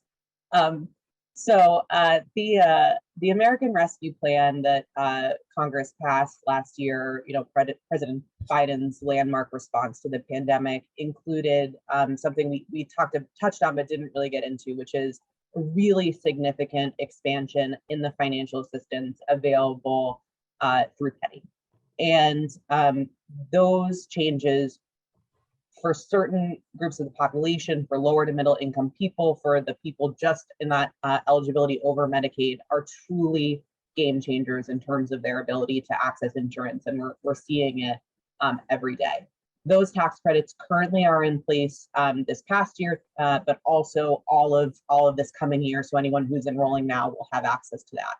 The Build Back Better plan currently being considered in Congress would extend those significantly. I believe it's another 5 years now. And that is critical so that we can keep that affordability, but also so that we don't have to take it away. So we have some great advocates in Congress for that, as well as, of course, Governor Wolf and those of us here in the Commonwealth advocating for that. But that's something we're watching very, very closely, and is going to be really critical to maintaining the healthcare safety net that we have in place. So Can I just say ditto?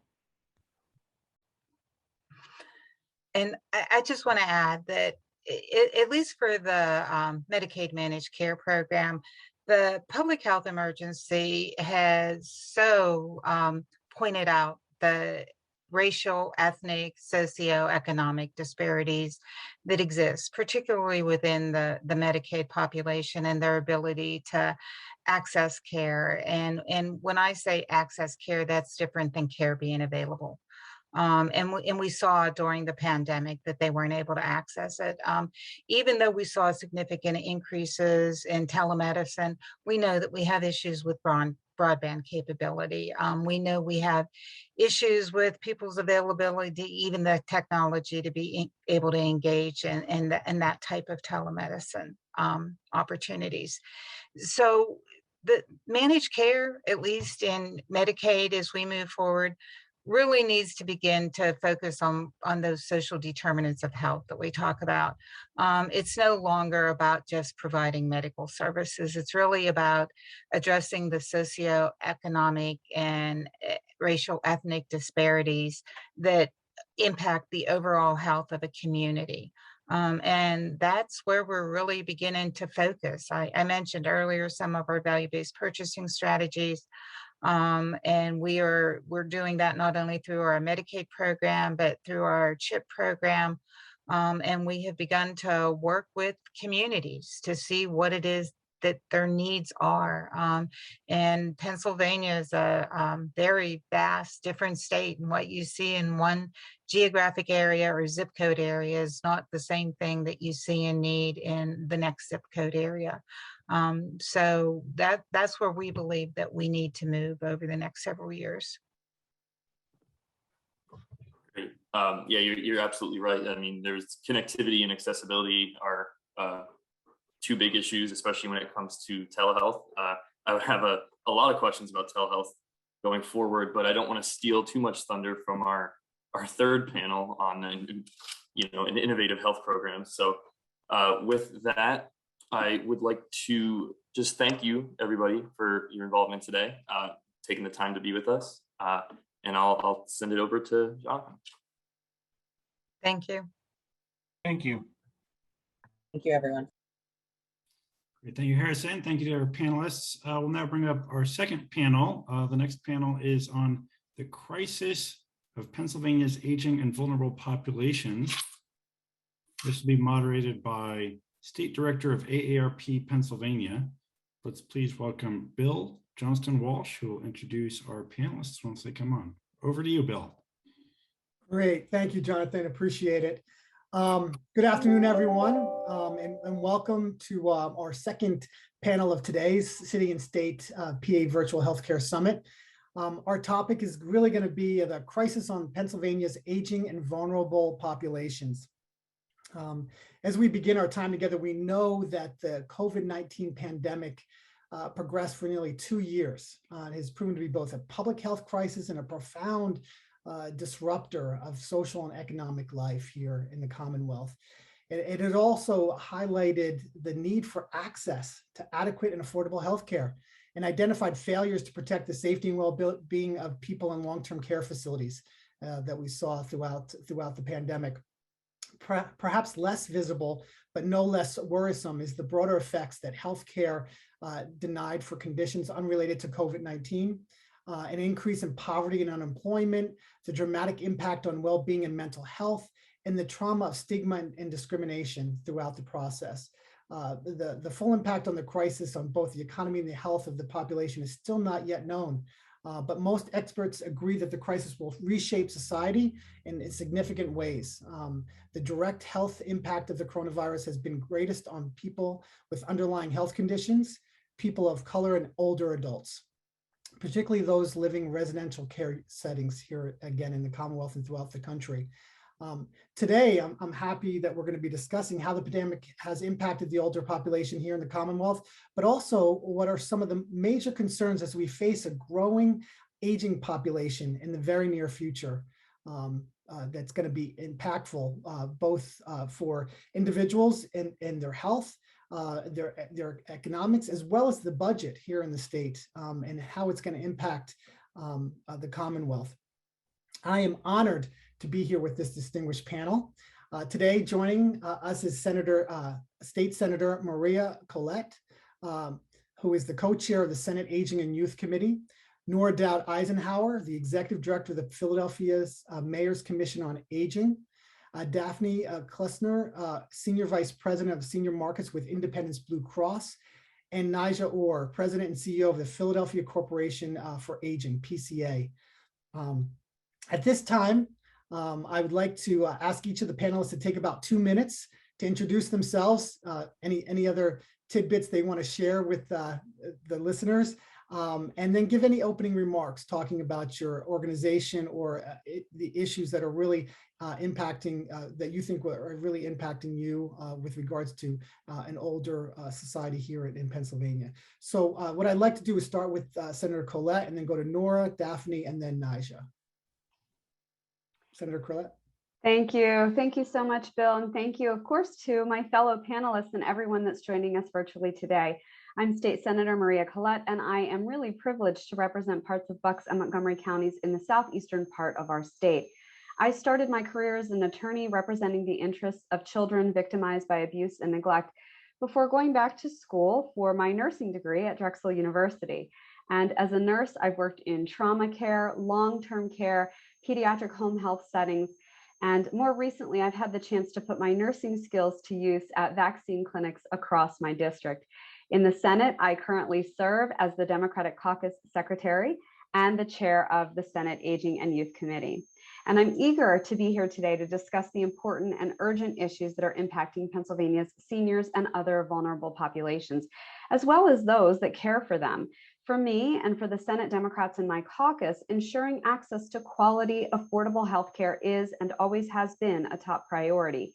Even before the COVID crisis, we've been pushing to address many urgent issues in healthcare, and I'm proud to champion these life-safe nurse-to-patient ratios, paid family and medical leave issues, lowering prescription drug costs, and increased investments in recruiting and retaining staff for careers in senior care, childcare, and care for the disabled. This pandemic has made healthcare disparities based on income race, zip code, age, and gender even more glaring. With billions of dollars of COVID relief funding from the federal government sitting in the Commonwealth's coffers, now is the time to take bold action to strengthen our healthcare industry and better support our aging and vulnerable populations who've been ignored for far too long. Thank you again for having me today, and I'm looking forward to our discussion.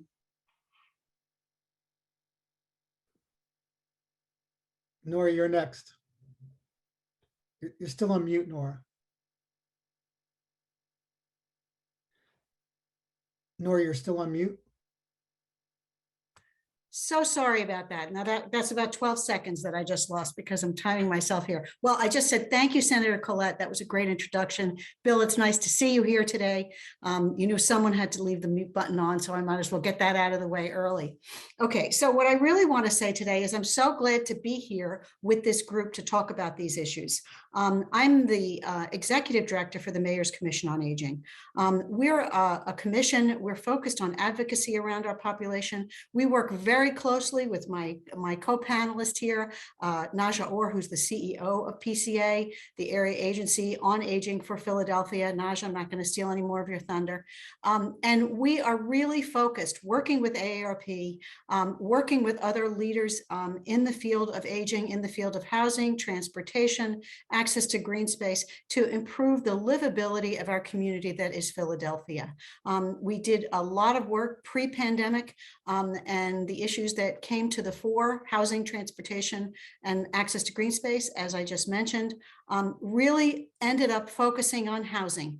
The pandemic, if it showed us anything, it showed us that our housing is as important a part of our public health equation as hospitals and access to care. So I just want to sort of highlight that we're working on housing. We're looking at innovative housing solutions to be holistic when we talk about public health solutions. And I'm really happy to be here today with this panel to talk about those issues. Thank you, Bill. Great, thank you. Daphne.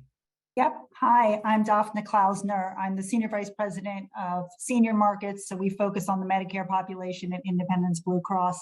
I've been with Independence Blue Cross for a long time, mostly in the senior space.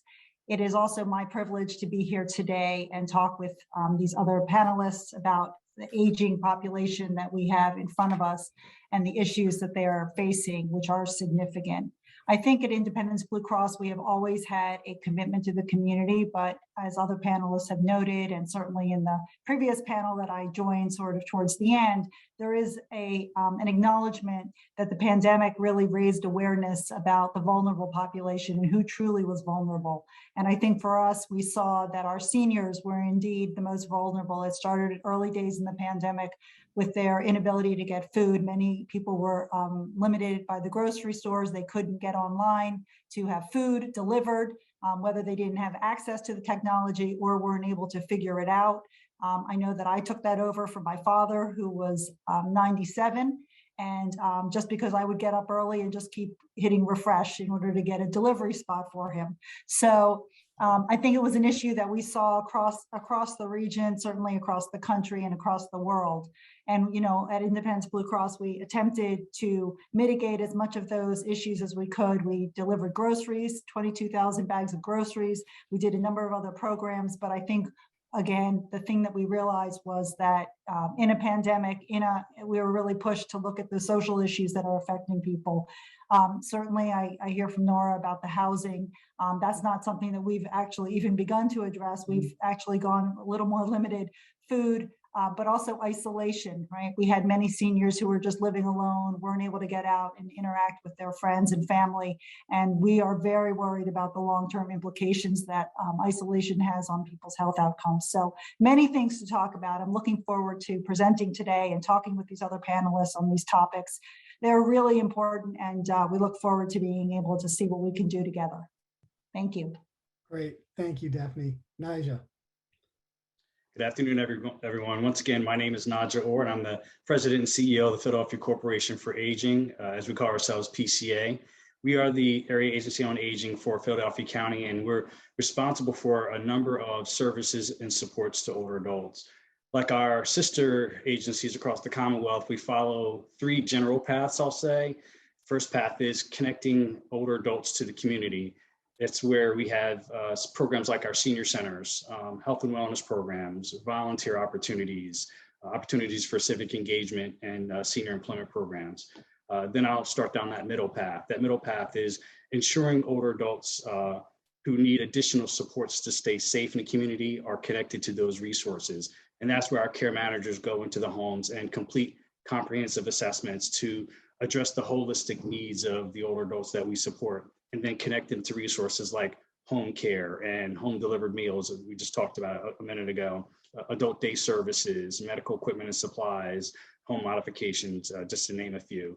And then that last path is advocacy and protection. And that's where we have the ombudsman program for those individuals that want to contact us for concerns regarding long-term care complaints. We address those complaints, legal services, and of course our older adult protective services unit to do our part to investigate elder abuse for those at risk for abuse, neglect, financial exploitation, and abandonment.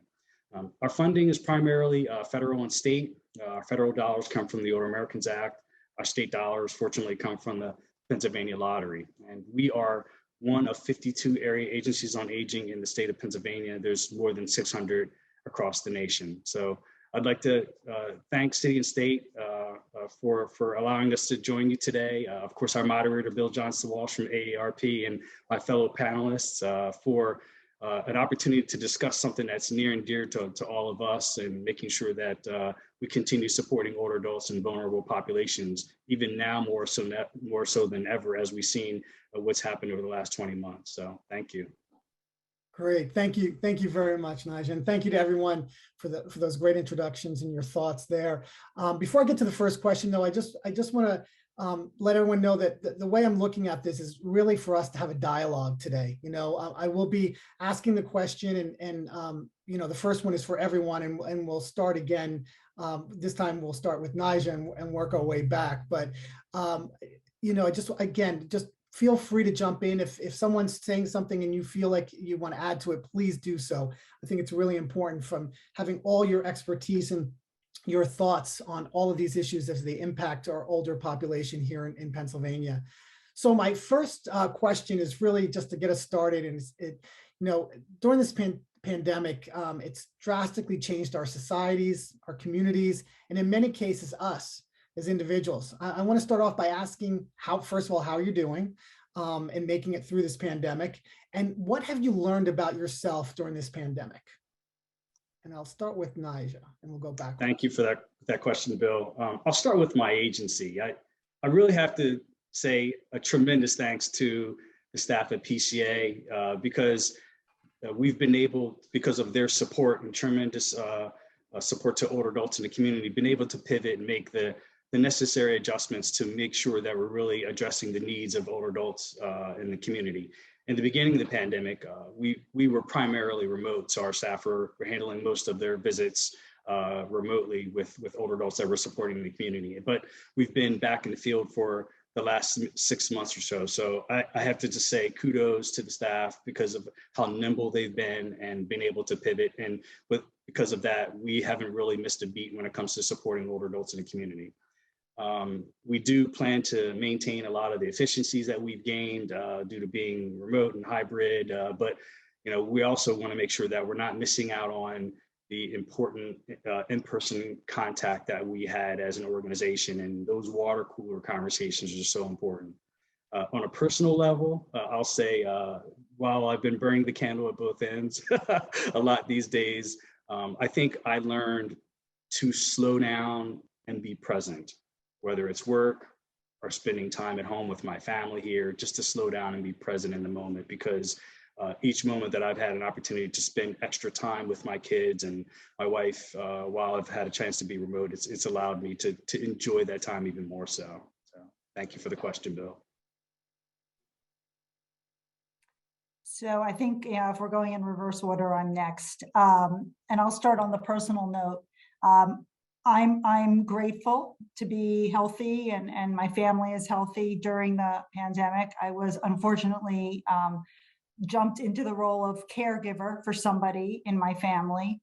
And given the pandemic, that was a very isolating experience one that I couldn't have imagined, and had a pretty big impact on my mental health. It was very difficult to be alone with this person in the house. It was definitely challenging. It made both of our experiences incredibly difficult. So I think I have a new appreciation for both the caregiver role, but also, the role of of being isolated in general and mental health. And I think that's sort of informed some of the work that we're trying to do at Blue Cross, which is look at mental health across the organization. Certainly that's a new focus for us, but I'm specifically pushing forward an agenda which involves mental health for seniors because it's different. And the mental health issues that seniors and their caregivers are experiencing is a very different experience than, say, millennials or children and things like that. And I think as there's been a more greater acceptance of mental health and the issues. Certainly we see it in the media with athletes, et cetera, but nobody's really talking about it for the senior population. And I think it's worth a deeper conversation as we move forward to see whether it's, through dementia and the impact there on our society and to families, et cetera, but also just on isolation and everything else. So I am looking forward to continued conversation around senior mental health. As an organization, I think IBC has done a fantastic job. We got just tremendous support from our leadership to support our seniors throughout the pandemic, and we are really proud of the work that we did in the community. So I think as an organization, we also really rose to the occasion and performed for our community as well as could have ever been imagined. So I'm really proud of that and feel great to be able to talk about those success stories. I also miss the water cooler conversations. We are also still remote. I am lobbying to get back in person here and there because I do believe that there is something to be said about being together. So with that, I'll end and turn it over to, I think, Nora. I think so. I think it's me, Daphne, okay. and my mute button is off so I can more efficiently respond. Those are great replies. Thank you. I was only going to go professional, but I will say something personal because it's been such a learning experience for me. Professionally, something someone said to me early in my career when I pivoted from being a lawyer to being a bureaucrat, government bureaucrat, when I was first named Secretary of Aging. And that is every government job is a public health job. There is an aspect to all of the things that we do where we must be concerned about our health, our public's health. And that came home to me again and again as we pivoted from, I won't say our day job, but we pivoted to work in a multi-generational way across silos in the city of Philadelphia. I'll speak from my own experience, to make sure that the seniors who were coming to senior centers for years, getting congregate meals and socializing, couldn't get out, couldn't get to the senior centers, and they really missed it, senior centers, and we really missed seeing them, but we were able to pivot, working with folks who were delivering meals to schools so that children and families with young children could get it, that we could overlap, and I congratulate Naja on this. PCA pivoted, Naja took the reins in the middle of the pandemic, and really didn't miss a beat. So I hope that those changes, the cross silo work that we did, we can sustain to the degree that's necessary to move forward in a way that's as productive as we had to be in the pandemic. And I see signs of that, so I'm really encouraged. So that's professionally. We're all public health officials. We all have to pay attention to that. The other thing is on family. Bill, you know my family as well as I know yours. We've known each other for probably 30 years now. My daughter and her husband, who work in Washington, D.C. for the State Department, moved in with us in April of 2020 with their twin 3-year-olds. So our dining room became a daycare center. We had 4 adults trying to work remotely. Great to be able to do it. We learned a lot about teleworking, but also very challenging. Sort of a step back in time to multi-generational families that I had always heard about. but seeing it in action, it was pretty amazing. It was very challenging. And I'm just thrilled that I was able to be part of that, to help my family deal with that, and then to just to be able to cope with it. So that's a little bit different, I think, than my parents are deceased, so I didn't get that piece of it. But certainly my adult kids came home, and that was pretty cool, pretty challenging, and pretty amazing. So I think now I go to Senator Collette. Thank you. I'm just so really impressed by all of the responses, and I want to sort of echo so many of these sentiments.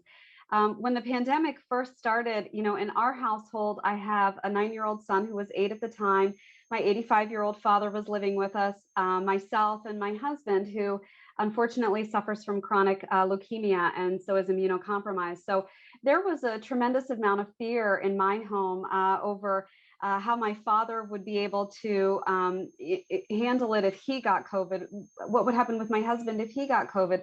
Would my son who has asthma be able to cope with it if he got it? And so all of those feelings were going on while we were all transitioned to work remotely and try to navigate this from the state level, meetings with the Department of Health, trying to understand what it is that we can do to push information out to the people in our communities. And I have to echo what Naja said about the incredible people that were on Team Collette in the Senate. They all went to work from home and just never stopped. They never skipped a beat. The people in the 12th district that I represent, I am so incredibly grateful for the amount of representation that they had during this incredibly difficult time, whether it was trying to navigate the unemployment compensation system, or whether it was our seniors who at first wanted information. I had a senior that was used to getting his information at the senior center every day, and because he was no longer going there, he would call us, and I had a staffer that spoke with him on a daily basis and read him the headlines from the paper. And if there was an interesting article, he'd read it aloud to him and just share that information, keep that connection going. I saw it in my father firsthand, how he suffered mental health wise, being isolated from the friends he had made at the senior center in Ambler, the art classes he took weekly, all of those incredible things that were now offered through Zoom, but not exactly the same as being there one-on-one in person to experience those. So trying to understand his experience and help navigate people in my community through that. And then when we transitioned into vaccine distribution, working with our seniors to make sure that they had access to those vaccine appointments. You'll all recall in the beginning, it was so difficult to get a vaccine appointment, and many of those appointments were online.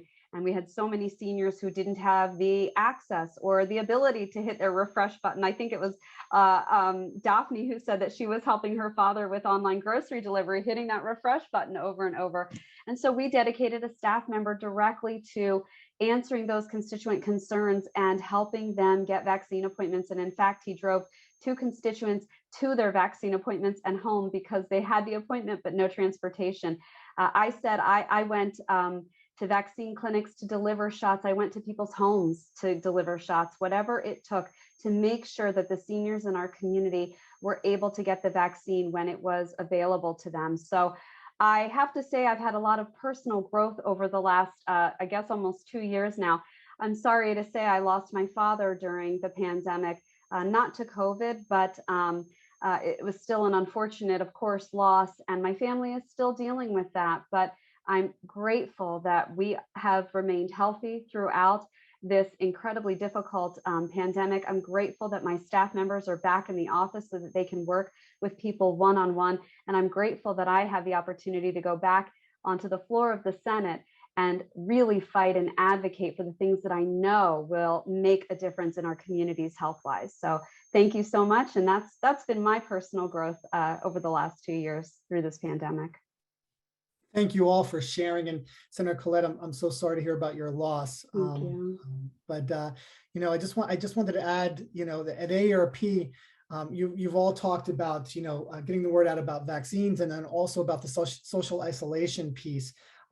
We wouldn't be able to do what we do at AARP here in Pennsylvania without our volunteers. We have over 500 active volunteers, and what they did they were getting a little antsy because they wanted to be back in the community again and being with people and doing member engagements, and we just couldn't do that. But one way that we could help out was having those calls go in. So we did throughout the Commonwealth in some key areas, we did calls to individuals, just checking up on them. So volunteer to those individuals. We also, those that were socially isolated that couldn't get out, we made calls to them to help them. Did they want to get a vaccine? If they did, get transportation, set up the appointment for them. So again, I think, working all together, all these different pieces have really helped us. Everything that everyone has talked about on this panel has helped us get through the pandemic. I'm not saying it's over yet, but at least we've gone through almost 2 years of it so far. I just want to change focus a little bit. Nursing homes have been a focal point of this pandemic, as we all know. Over 13,000 Pennsylvania residents of long-term care facilities have died as a result of COVID-19. We all know that the state was heavily criticized initially with their response to protect residents and the staff who care for them. I think over the course of the pandemic, they did a much better job of be able to go in there and get the resources that were needed and to work with the nursing home industry at that point. But what do you think worked well, and what policies are required to avoid a similar catastrophe in the future? We talked about telehealth. We talked about other things that that are out there. Some other of the programs that were put in place that we might want to be able to keep. Are there current emerging best practices, I guess, that you've heard about or observed that appear to be promising solutions as we move forward? And we'll start with Nora this time, and then we'll go to Daphne, Nyjah, and then Senator Collette. Oh, thanks, Bill. This is a very tough question. I think the answers will be found in moving forward with the new regulations that the state is putting forward. I've reviewed the advocates' comments for those regulations that are coming out in pieces. And I think they do reflect a desire to look at the issues we've always talked about as far as institutional care, staff ratios, and how important that is, and yet a lot of industry pushback on how do we afford this. So, I think we've seen a change in who is in institutional care, who is in, let's use the term nursing homes. People are sicker, they're frailer, they're more vulnerable. Having said that, I think having alternatives to that as sort of an option. So care, continuing care, care on a continuum. We use so many different terms, assisted living, but what we really want to do is extend time as much as possible so that people can receive care at home, receive care by their family and loved ones, so that we have a smaller population in nursing homes. We know that that population will be frailer and more vulnerable, as I said, but if it's smaller, perhaps that is the path to the future to seeing a situation with less deaths. I really hope that we don't have a situation where the most vulnerable population to the next pandemic is older people. We just don't know if that's going to be the case because we know there will be a lag between the pandemic being identified. Will this be once in 100 years as it has been in our own past? Remember, it was 1918 that the last saw a huge pandemic comparable to the one we're experiencing right now. Do we cross our fingers and hope we get another 100 years before the next pandemic? I don't think so. I don't think anybody is suggesting that either. But I think if we look across the continuum of care and expand care that is less closed off, less in an institution, I think that may be one approach. I also look to the new nursing home regulations that are being put forth in Pennsylvania as something of a solution, and the advocates' comments that I think have been very telling on them. Tough question, Bill. Thank you.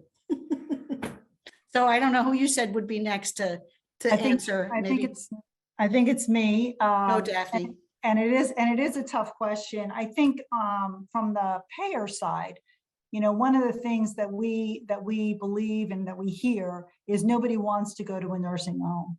But yet the structures for payment from the federal government, mainly Medicare, often cause people to end up in nursing homes because of the reimbursement structure. So I think that there's a lot of work being done at the federal level. I know that I just recently participated in some feedback on some potential new changes to home health regulations and things like that, and what's reimbursable under the home health care rules. But I think that is actually where we really should focus, is trying to keep people at home for as long as possible. We know that people are going to be living longer. I read something the other day in the New York Times. It said, what did the next 20 years bring? Well, they bring an average lifespan 3 years longer, from 79.1, I think, to 82 point something. Those are 3 very expensive and difficult years for many people, those last few years. So I think we really need to look at figuring out ways to allow people to age in their homes. I go back to the caregiver issue. If we want people to age in their homes, we also need to put in place stronger support for caregivers, whether that's paying them or just allowing them to have time off from work. So there's just so many large issues from an infrastructure perspective that I think we really need to get organized on. But really allowing people to age in place as long as possible, to support caregivers, and then obviously just from being an insurer, making sure that we're managing people's chronic conditions as best we can over a longer period of time, so that we don't end up with sort of emergency situations or people having to go to nursing homes because they can no longer kind of live on their own. So I think that's my comment there. And I'm not sure who's next, but great question. I think I am, Daphne. I'll start with, at the top of the show, we heard Congressman Thompson mention telemedicine. We also heard telemedicine in the previous panel. And I'd like to echo those thoughts regarding strengthening opportunities for telemedicine, because even for the ombudsman program, for them to have the ability to address complaints within nursing facilities, telemedicine or televisits or virtual visits was an option for those ombudsmen that were able to get into the facilities throughout more critical times where we saw the numbers a little bit more challenging throughout the state. So I think making sure that we look at every avenue to strengthen telemedicine options, virtual options for individuals, and that is including tackling the digital divide, making sure that we have resources there to tackle the digital divide for those people that don't have access to the equipment or broadband. I'll also say that access to vaccines is critical, not only for staff at facilities, but for the residents. And piggybacking off of something Daphne mentioned as well, for those individuals that are receiving home and community-based services, oftentimes many of them are nursing facility clinically eligible, but receiving those services in the community. We want to make sure that they have access to the vaccines. And that's where I think collaboration and partnerships really help us go the extra mile. We see groups like the Black Doctors COVID Consortium out there doing tremendous work in the community. If it weren't for the Philadelphia Fire Department, my agency wouldn't have been able to go the extra step with trying to get people who were homebound vaccinated, where they provided tremendous assistance to us over the past few months. And then also we were able to partner with the Department of Aging's PACE program to assist us with registering people for the vaccine when we knew that there were some challenges with individuals getting online. If they didn't have broadband, they were able to use the PACE hotline to assist them with registering for the vaccine. So I would say collaboration and partnerships goes hand in hand with that as well. And I think it was Senator Collette that's up next. That's right.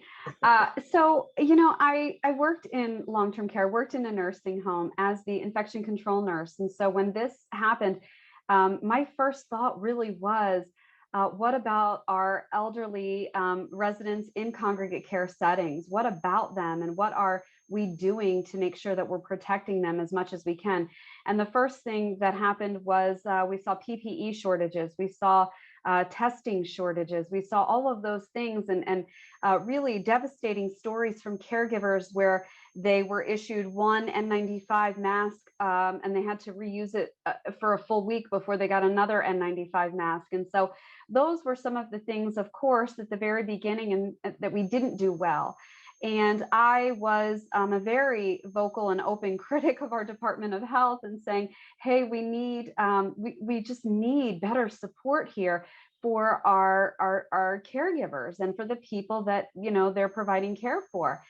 One of the things I will say that was done well, and I know this is really an unpopular opinion, is that I saw a lot of facilities that were able to sort of close their doors to outside visitors at a time when it was really critical to stop the flow of people coming in our doors without the ability to provide them effective PPE or testing so that we could screen visitors. And I get it. I understand how incredibly devastating it was not to be with many of our family members who were in nursing homes during the holidays or during a birthday or during, you know, a wonderful Sunday afternoon that you normally get to spend with mom and dad that you couldn't, and people going to visit their loved ones outside of the nursing home and holding signs up just to let them know, I love you, I'm here, I'm still thinking of you. And I know how incredibly difficult and devastating that was. And I think we were so unprepared with the resources we needed to make sure that we could have visitations done effectively, that we resorted to, you know, what really was a dire circumstance to try to keep the loved ones we had in those facilities safe. And of course, in some places it worked, in others it didn't, of course. And so that's one of the things we've really had to parse through and figure out. As Nora said, I am really so grateful to be a supporter of the governor and the Department of Health's proposal to increase the number of minimum direct care hours for each patient. That's going to go from 2.7 to 4.1. And the Senate Committee on Aging and Youth has engaged in a lot of hearings with stakeholders to talk about how we get there. And one of the things that we're concerned about, of course, is staffing shortages. How do we get enough people into our nursing home facilities and even our home care settings to make sure that we're able to provide those care hours? And so I have worked closely with the administration to implement a nursing workforce initiative that would, you know, provide college tuition reimbursement for nurses that go into long-term care and stay there. And so that's one of the things that we can do. Make it attractive, make it appealing, make it something that nurses want to go into and stay into. It really is such a fulfilling place to be working as a caregiver. I certainly loved it when I was working at the bedside in long-term care, and I know so many other nurses do, but we have to make sure that they have the support to be able to do that. So that's one of the things. And of course, as Daphne said earlier, making sure people have paid family leave, so that if they have a loved one that suddenly they find themselves the caregiver of, they have the ability to take time off and provide that care in their home or in their loved one's home that's necessary, without wondering, am I going to be able to pay my mortgage? Am I going to be able to still pay the daycare bill for my children to go to their nursery program? All of those things have to go hand in hand. And when we look at them on a broad scale, we at the state really do have the ability to implement measures that are going to lift us and make sure that as a Commonwealth, we are addressing the needs of our aging populations and the people that care for them. It's going to take a lot of political courage. I think we have it. I'm going to push for it among my colleagues in the Senate and the House, and I'm going to push for it from the governor as well. But I think we can get there. And these kinds of forums are how we really do raise the awareness and the discussion around it. So I'm so grateful to be here, and I'm so grateful for the other panelists because the experiences that they have shared and the interest that they have shared with regard to what we need to do to move the ball down the field, to really knock this out of the park for the seniors in our communities is just incredibly inspiring. And I'm so positive about our ability. I'm optimistic about our ability to get there. I really am. Great. Thank you. Thank you all for that. I just want to follow up briefly. A few of you talked about telehealth and broadband, and at AARP, that is just one thing that we're really pushing for. And yes, obviously more in the more rural areas of the state, but then also that digital divide that Naja was talking about is happening. Can people afford, to have the broadband, to have the access? It's not just a rural thing, it's an urban suburban thing as well. And so those are some of the key things. And now with the federal dollars coming down, that's one thing going into 2022 that we're going to be pushing for, to make sure we have that, because we need to be able to have that telehealth in areas of the state that would ultimately save the state money, especially in the Medicaid programs. In that front. So I'll get off my soapbox, but I just wanted everyone to know that thank you all for raising these points. I know a few of you picked up on this, but I want to just follow up a little bit more on the home and community-based services side that you talked about. Obviously at AARP, we hear year after year, it's well over 80% of the surveys that we send out there that people want to stay in their homes, in their community as long as possible. We totally understand there needs to be a spectrum of long-term care that people have the access to and have the ability to go into, that they're able to afford as well, and not just having it out there, have it affordable. Several of you talked about, caregivers, both paid and unpaid caregivers that are just the backbone, in my opinion, of the home and community-based services piece of it. So, just was wondering if you wanted to add anything else. And I know a few of you went into detail, and I really appreciate that. But, what are some of your ideas of supporting family caregivers and ensuring that older adults have the access that they need to home and community-based services through the legislature, through regulations here in the Commonwealth? And I'll just open it up to anyone who wants it. I don't want to put anybody on the spot on this question. I want to say that we have to raise the minimum wage for direct support professionals. We just have to do it. We have to make this a career that is viable and is a place where people can really invest their skills in a long-term way. That's how we start to build up the workforce that's really going to make sure we have the resources for people as we age. Mm-hmm.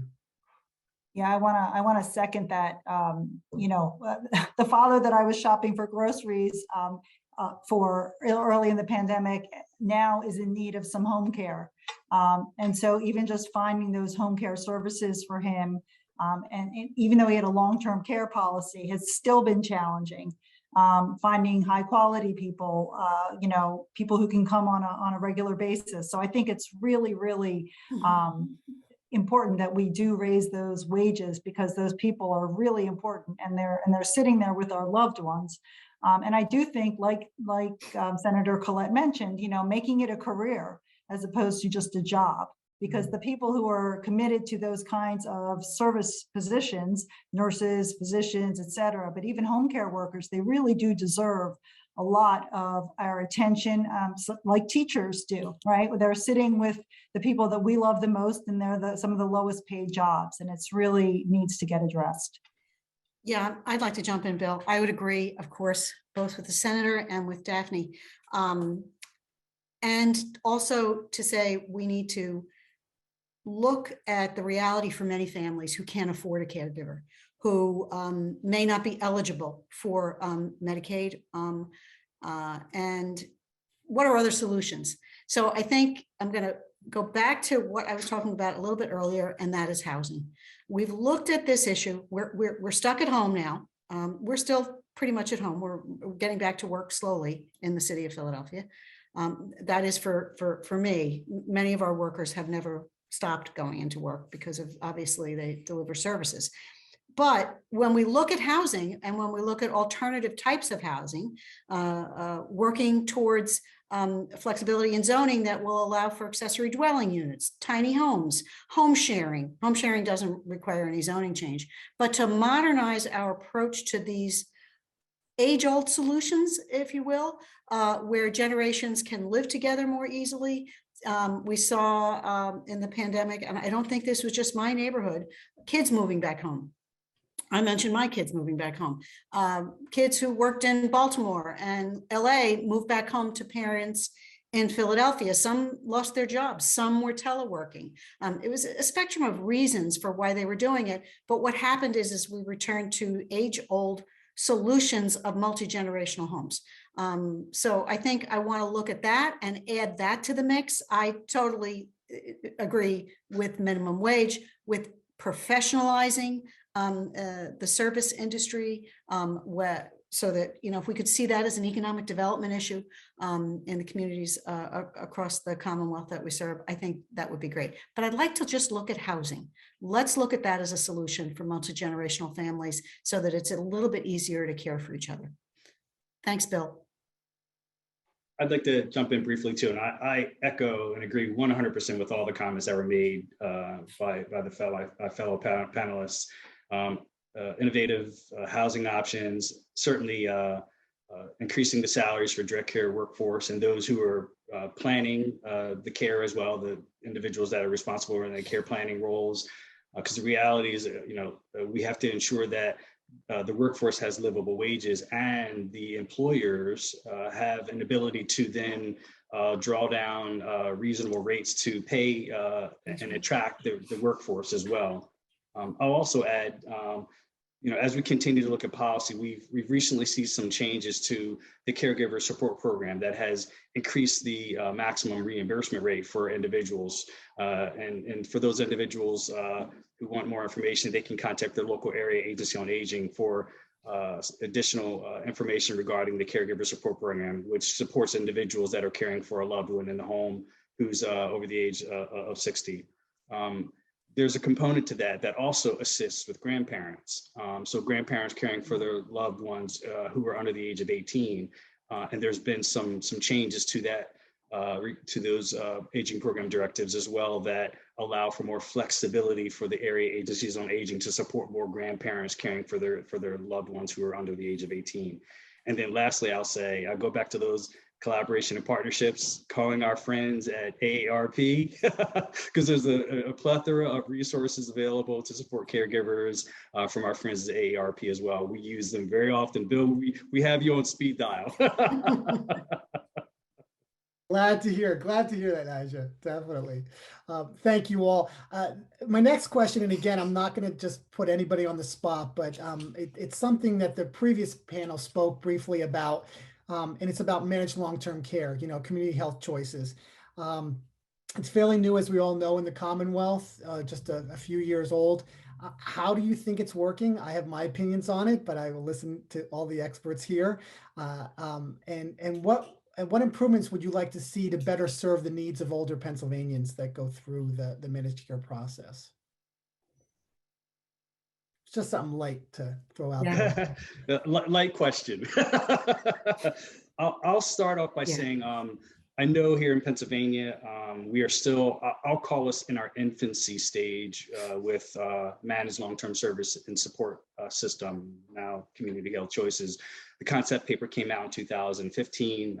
It started rolling out in Southwestern PA in 2018, and in 19 in the Southeast, and then the rest of the state in 2020. So I still think there's been a lot of lessons learned. We're still in our infancy stage, but there's a lot of opportunity here. I think for better collaboration between payers, community-based organizations, and physical and mental health care providers. So it really could allow for a strengthening of that network being one combined network for better collaboration. Also, I think that as we look at our networks, we collect a lot of data, you know, whether it's physical healthcare, mental health care, community-based organizations, we collect a lot of data. And I think that coordinating our efforts, we should be able to really do a better job than we've done even in the past with community health choices now in Pennsylvania, with determining how social determinants of health and other factors that impact older adults will also move the needle with looking at healthcare disparities. So there's a lot of opportunities, I'll say there.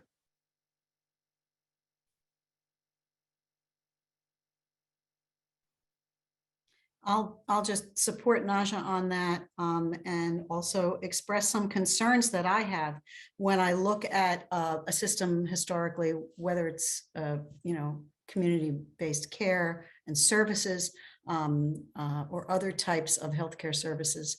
I'm always concerned with the managed care program that's not looking at data. I know It's something we all say we do, and we have a lot of it. But the concern is really that we have a history. I'll just point to the area agencies on aging of really heartfelt care and effective results. And I really want to continue that in any other program or service provider. I think that area agencies on aging provide just a model of care that is about putting the individual first. What are those individuals? How can we make it better for that individual? How do we wrap services around that are not just about healthcare? This integration point we've all been talking about.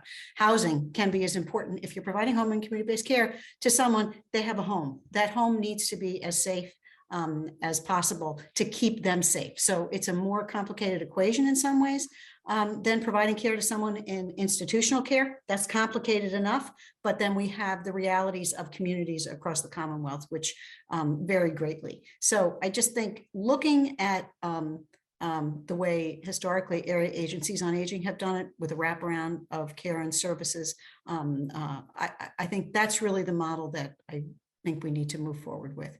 And we have data to show how to do that, Naja. So I really support that approach. I would just add that, you know, in dealing with constituents who reach out to our office about navigating these sort of complex systems and figuring out how they intersect and what are the best choices to make, that's something we really have to get better about. And I think, as Nora said, our area agencies on aging have been, and Naja as well, they have worked tirelessly really in advocacy of the individual and of really safe, competent, appropriate care. And we have to get better at figuring out how to connect those things to the actual user, the person that wants to have the care, and figuring out how to navigate those services. And I think that is one of the biggest barriers that I hear from people in the community when they reach out to us. And when you're reaching out, you know, for example, to your state senator's office for help navigating this, that to me shows a real deficit in our ability to outreach on our own, to be proactive in our outreach and making sure that we are getting to people before they're turning and throwing their hands up and saying, I don't even know where to begin. So we have to get better at navigating. We have to get better at reaching out. We have to get better at making things easier to use for the people that we know need to use them. And that's really one of the barriers we see most of all when people contact our office. Great, thank you. I know we have about 8 minutes left, and I have, you know, another question and then kind of a wrap-up question after that. So we'll see if we can get through both of them. So I know I don't need to say this to any of the panelists, but the 65+ population in Pennsylvania is continuing to grow at an astonishing rate. Do you think the Commonwealth currently has the infrastructure and budget to keep up with the healthcare, housing, and transportation needs for all older Pennsylvanians that we kind of discussed here today? And I just want to get your thoughts on that. Again, another light question for all of you. I'll take a first stab at that with a no, and I'll look at Senator Collette. So she's probably the only one who might be able to have some influence there. But again, if we look at data and all the conversations that we've had today, I think we are woefully under budgeted, under infrastructured. We don't have the right dots and connects in place. You know, Senator Collette mentioned sort of the connectivity with navigators and all that to sort of navigate the system. You know, we're all doing things individually. I think we do a great job trying to work as best we can together, but our incentives, if you will, are not aligned as best they could be. And that's, you know, just because of history. So I think it's time for, you know, us as organizations to maybe come together a little more and talk about sort of focused goals and what we can do. And I heard Nora's comments on housing. I thought, yeah, that's something we haven't even begun to address as a healthcare organization. And yet that's probably, you know, a really critical piece. It just feels, to be honest, just too big for us to even begin to tackle. So we tackle the things like food and transportation that we think, and isolation that we think we can maybe take a little bit of a nibble to. We look at chronic conditions because we're a healthcare company, but we should look at housing, because if somebody's not in a safe place, that's probably the start of a lot of different issues. So my answer is no. I don't think that we're in a good place. We have a lot of work to do and a lot of conversations. So, thanks, Daphne. Thank you, Daphne. That's right on. I know, Bill, my mute was on. I got it. We don't have enough money if we keep doing things the way we're doing them. If the pandemic has taught us anything, we've pivoted. Would we have, if we sat here 5 years ago and said, we're going to have a pandemic and here's what's going to happen and can we pay for it? No, we would have said, no. How do we do it? What do we do? But I do think that we're in conversations now as a result of the pandemic. Telehealth. Bill, for years you've been hitting that telehealth button. Oh, we got to have it. We got to have it. We got to have insurers pay for it. AARP has been advocating for years and years. All of a sudden, boom, explosion. Telehealth is, we're not going to go back to pre-pandemic levels of telehealth use and insurance. We find it works. We have the data to show that it works, that we get to more people for counseling. Doesn't work in every instance, just like teleworking doesn't work in every instance. But my answer to you, no, we don't have enough money if we keep doing things the way we're doing them now, but we need to change. And we've had some great ideas here today. And I think moving forward, we really have to tap those. Okay.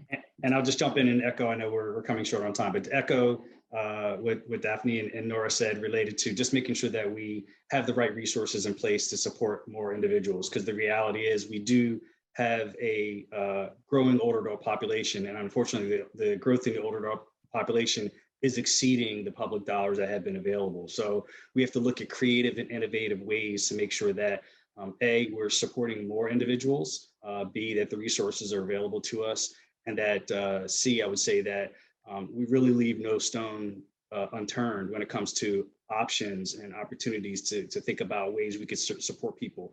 We saw some creative things related to the pandemic with transportation, people being able to bill Uber and Lyft, if they couldn't use their local transportation system. We talked about healthcare, and visiting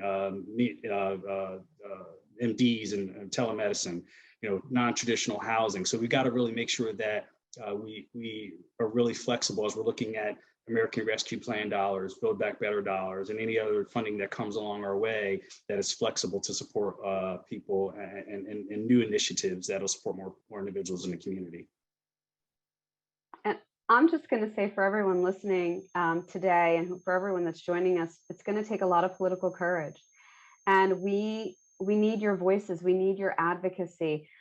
There are so many really wonderful pieces of legislation that have been proposed that would help to, really build up the systems and the infrastructure that we need here in the Commonwealth to support our aging populations and the organizations that work with aging people.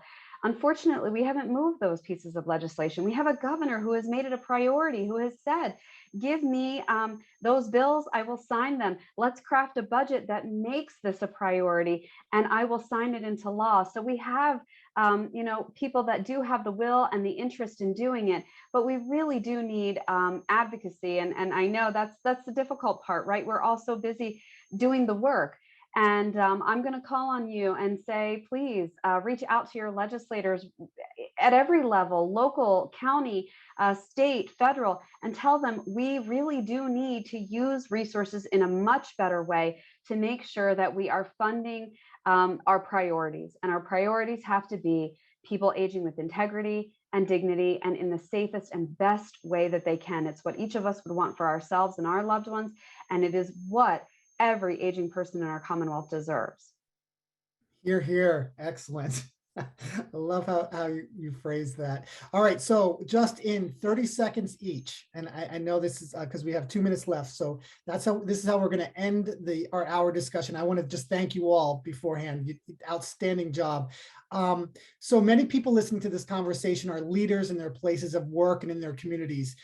So as a leader, each one of you is a leader, how do you drive change and or inspire people? I know it's a lot to ask for in 30 seconds, but just get it out there, and we'll start, Nora, we'll start with you.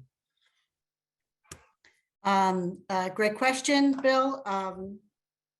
I think it's you look at your own personal reality, and I think, again, the pandemic has emphasized that if we needed it.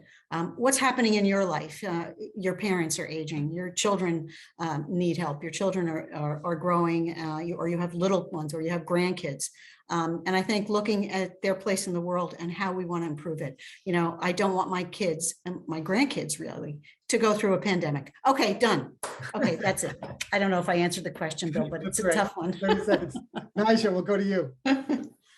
I would say one of my favorite quotes from the late, great Dr. Martin Luther King Jr. was, your life begins to end the day you become silent about things that matter. So borrowing something that Senator Collette said, advocacy, making sure your voice is heard and have your voice heard for others that don't have the voice that could be as loud. One person can make a difference. So make sure if you are in a position to make a difference, make that difference. About 2 weeks ago, we honored somebody at our gala, a young lady by the name of Alexa Rose. I'm just giving her a quick shout out. She's in her high school, started a program called Backpacks for Homeless. So one person can make a difference. I'll stop there. Daphne. I would say empower. I empower the team to do things and be creative. I think that's a really big one. And then the second one is always a little bit like Nora said, being compassionate with the team, always speaking from my own experience, but also the experience of the people around me. Perfect. Thank you. And last but not least, Senator Collette. I work hard to stay engaged and make sure that no matter how steep that mountain ahead of me is, that I keep climbing, putting one foot in front of the next and moving the ball down the field. I listen, and I'm going to encourage everyone, speak up on the issues that matter most. Never stop speaking up, never quiet your voice, never feel overwhelmed. It is a lot, but together we can do it, and we can accomplish all of the incredible goals we have set for ourselves in this Commonwealth. Perfect. Thank you so much. Thank you so much to the whole panel. And Jonathan, I will send it right back over to you. Thank you, everyone. Great. Thank you, Bill. Thank you to the esteemed panelists. Great insights during that discussion. We'll pivot to our last panel. Our last panel of the day is the Innovative Health Programs and Services in Pennsylvania panel. Please welcome back City and State PA Senior Reporter Justin Schweitzer as the moderator of this panel. Justin, over to you. Thanks so much, Jonathan. I appreciate it. I'm super excited to be hosting this next panel, again, focusing on innovative health programs and services in Pennsylvania. Pennsylvania's health systems and services have been turned upside down in the last 2 years now with COVID-19. Many health systems have become, and facilities have become overrun. Healthcare workers are stressed and overwhelmed. And people have experienced all sorts of insurance issues, technological issues, and everything in between. Technology in terms of telehealth and telemedicine has proliferated. So there's really so many different components about the future of healthcare and innovation in that space. And I'm excited to have on this panel with me today, Christopher Chamberlain, Vice President of Emergency Management for the Hospital and Health System Association of Pennsylvania, Jackie Cornell, the Senior Director of Regulatory and Government Affairs at Unite Us, and Stephanie Schell, Executive Director of the Pennsylvania Public Health Association. So thank you all for joining us today. I think to start things off, it'll help. I want each of you to introduce yourself and speak briefly about the type of work you do in your current role, because in a panel discussion as broad and wide-ranging as this is, I think it'll help add a little bit of perspective to those watching in terms of where you're coming from and your background. So Chris, I'll start with you.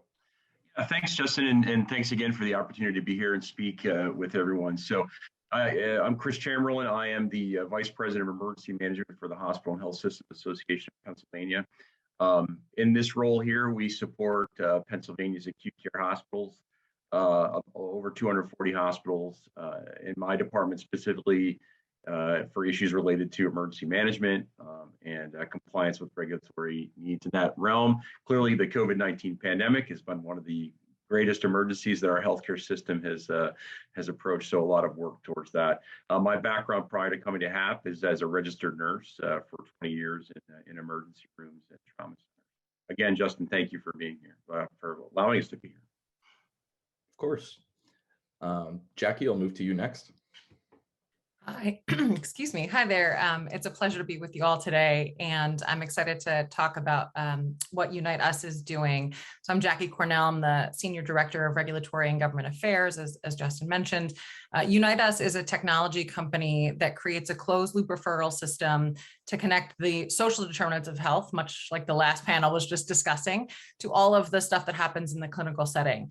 We operate now in 44 states around the country, and one of those is Pennsylvania. So we currently have a network that's in 9 counties in the state and are growing every day to expand that work. Prior to joining Unite Us, I've had roles in both state and federal public health work. So I was the Deputy Commissioner of Health for the state of New Jersey and also served at HHS as a regional director covering New York, New Jersey, Puerto Rico, and the US Virgin Islands. So prior to that, I worked in direct service at agencies like the New Jersey Hospital Association, as well as Planned Parenthood. So I kind of have seen a couple of different iterations or sort of hats in this arena, and like to think that Unite Us is for me, this really nice synergistic point of taking the human services, the health services, and technology and bringing all of those together. So thanks, and excited to be here for this conversation today. Thanks, Jackie. And last but not least, Stephanie, we'll go to you next. Great, thanks so much. And I'm definitely on the right panel with Chris and Jackie. I feel right at home here. I'm Stephanie Schell. I am the Managing Director of Strategy Development for Public Health Management Corporation, and I'm the Executive Director of the Pennsylvania Public Health Association, which is a subsidiary of PHMC, Public Health Management Corporation. So PPHA, the Pennsylvania Public Health Association, we are a local affiliate of the American Public Health Association, and our role is to convene and support the public health community across the Commonwealth of Pennsylvania. As a subsidiary of PHMC, we work really closely with the Public Health Institute for both Pennsylvania and Delaware. PHMC has that designation through the National Network of Public Health Institutes. So we're pretty connected in with this national public health infrastructure, and a lot of what we do is try and translate national and sometimes even like global public health learning up into and down into strategies that can be implemented in local communities and statewide initiatives. I'm a social worker by training, have been a social worker my whole career. So social determinants of health are really, really important to me personally and professionally, and are very much part of what we do at PPHA. We have been doing a lot of work in the last year and a half, particularly to really help people understand what the social determinants of health are and how foundational they are to health and wellness.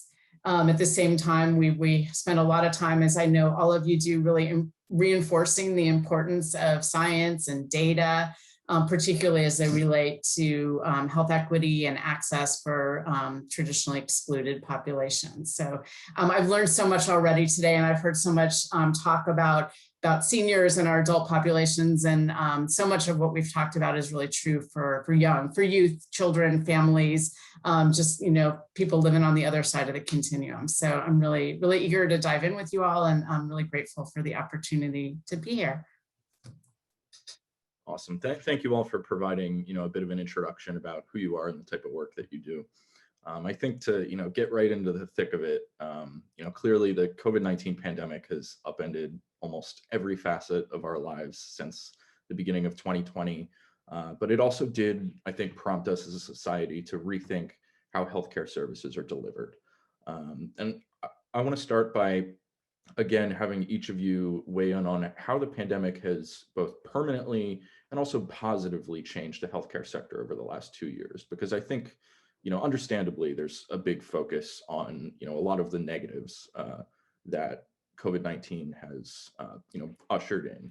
It's been deadly. It's, left people with a lot of long-term health problems. But I think also it has, prompted many to look at ways we can innovate and ways we can move our health system forward. So, any of you can start, but, really, I think focusing in on, a few positive things that you think the pandemic has, really shown us.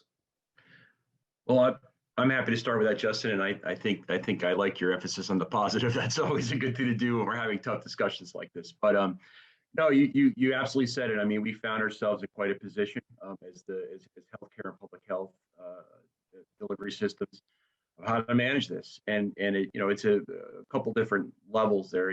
Number one, the healthcare system particularly has always been built on that kind of brick and mortar, face-to-face patient caregiver relationship. And that was, what we build our systems around. It's what people come to expect. And then, we have a thing like a pandemic, a global pandemic, when that's not advisable. And, that's just not what you can do. And so, we pivoted quickly. I know I did catch some of the discussion with the previous panel, talking about, telehealth. And telehealth wasn't new. It didn't come around the pandemic. It'd been around for a while. But it was sort of forced our hand. We had to leverage these in ways we hadn't before. So I think, that is pretty clear. We know that's the case. But I think what we've also seen is that while we had to do it and we continue to use telehealth because of pandemic-related concerns and infectious disease-related concerns, we're seeing people that are seeking out care via telehealth now that maybe wouldn't have previously for other related illnesses. It's made care and access to care providers more readily available. It's, and it's given people options to seek healthcare, to seek treatment, to seek advice from their medical provider or medical professionals in ways and at times that they may not have done it before. So I think that's, I'll start with that by saying that's generally a great positive that, I think there's an opportunity there to make people healthier and leverage what we may have been sort of forced to do in a way, leverage that capability that comes from telehealth. And add a bit as well. I think for so many of us, and I was smiling when Stephanie was saying this, as a social worker, and I think Chris said similarly, many of us have been in the business more or less of looking at health equity, looking at SDOH or social determinants of health for years. And I can say myself, when I was, in government in New Jersey, fighting hard for increased long-term sustainable funding for public health infrastructure and realizing that these things are the coal mine and the canary is the metaphor that comes out the most. Like, how do you hear about these things sooner rather than later? But now, when faced with what it was, a once in a century size pandemic, we see the stress that is put on local public health offices and government at all different levels. So in terms of a positive, I think some of the silver lining is for those of us who've been doing this work for a very long time, the rest of the world and appropriations and fiduciary, implications woke up to the implications of all of the things that happen outside of the clinical setting that have a long-term effect on someone's health. I think what more for me that is inspiring about this period of time is now we're starting to see not just, funding allocated to address, but research directed at, are the causations and causalities really there in the way that so many of us, either anecdotally knew, but couldn't quite point to, yes, here's research. And just today, there was an announcement at my alma mater, Rutgers University, did research that said, yes, there is in fact a direct connection between social determinants of health and COVID health disparities for minority populations. And so I think what gives me hope is that more research along this accord will continue to come out. Mount Sinai, along with several others, I think perhaps even a few spaces in Pennsylvania, are also doing research on the long COVID cases.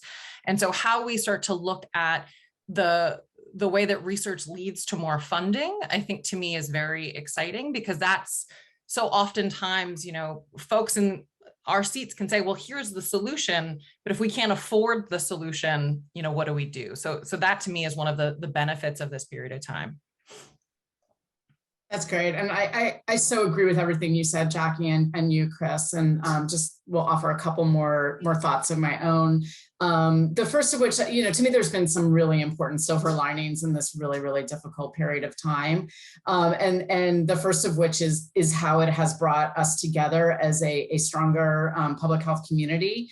You know, as someone working in public health, I think we sometimes feel like we're sort of sitting outside the health system, looking in, and you know, we've come in with you all in a really different way than I think has traditionally been the case.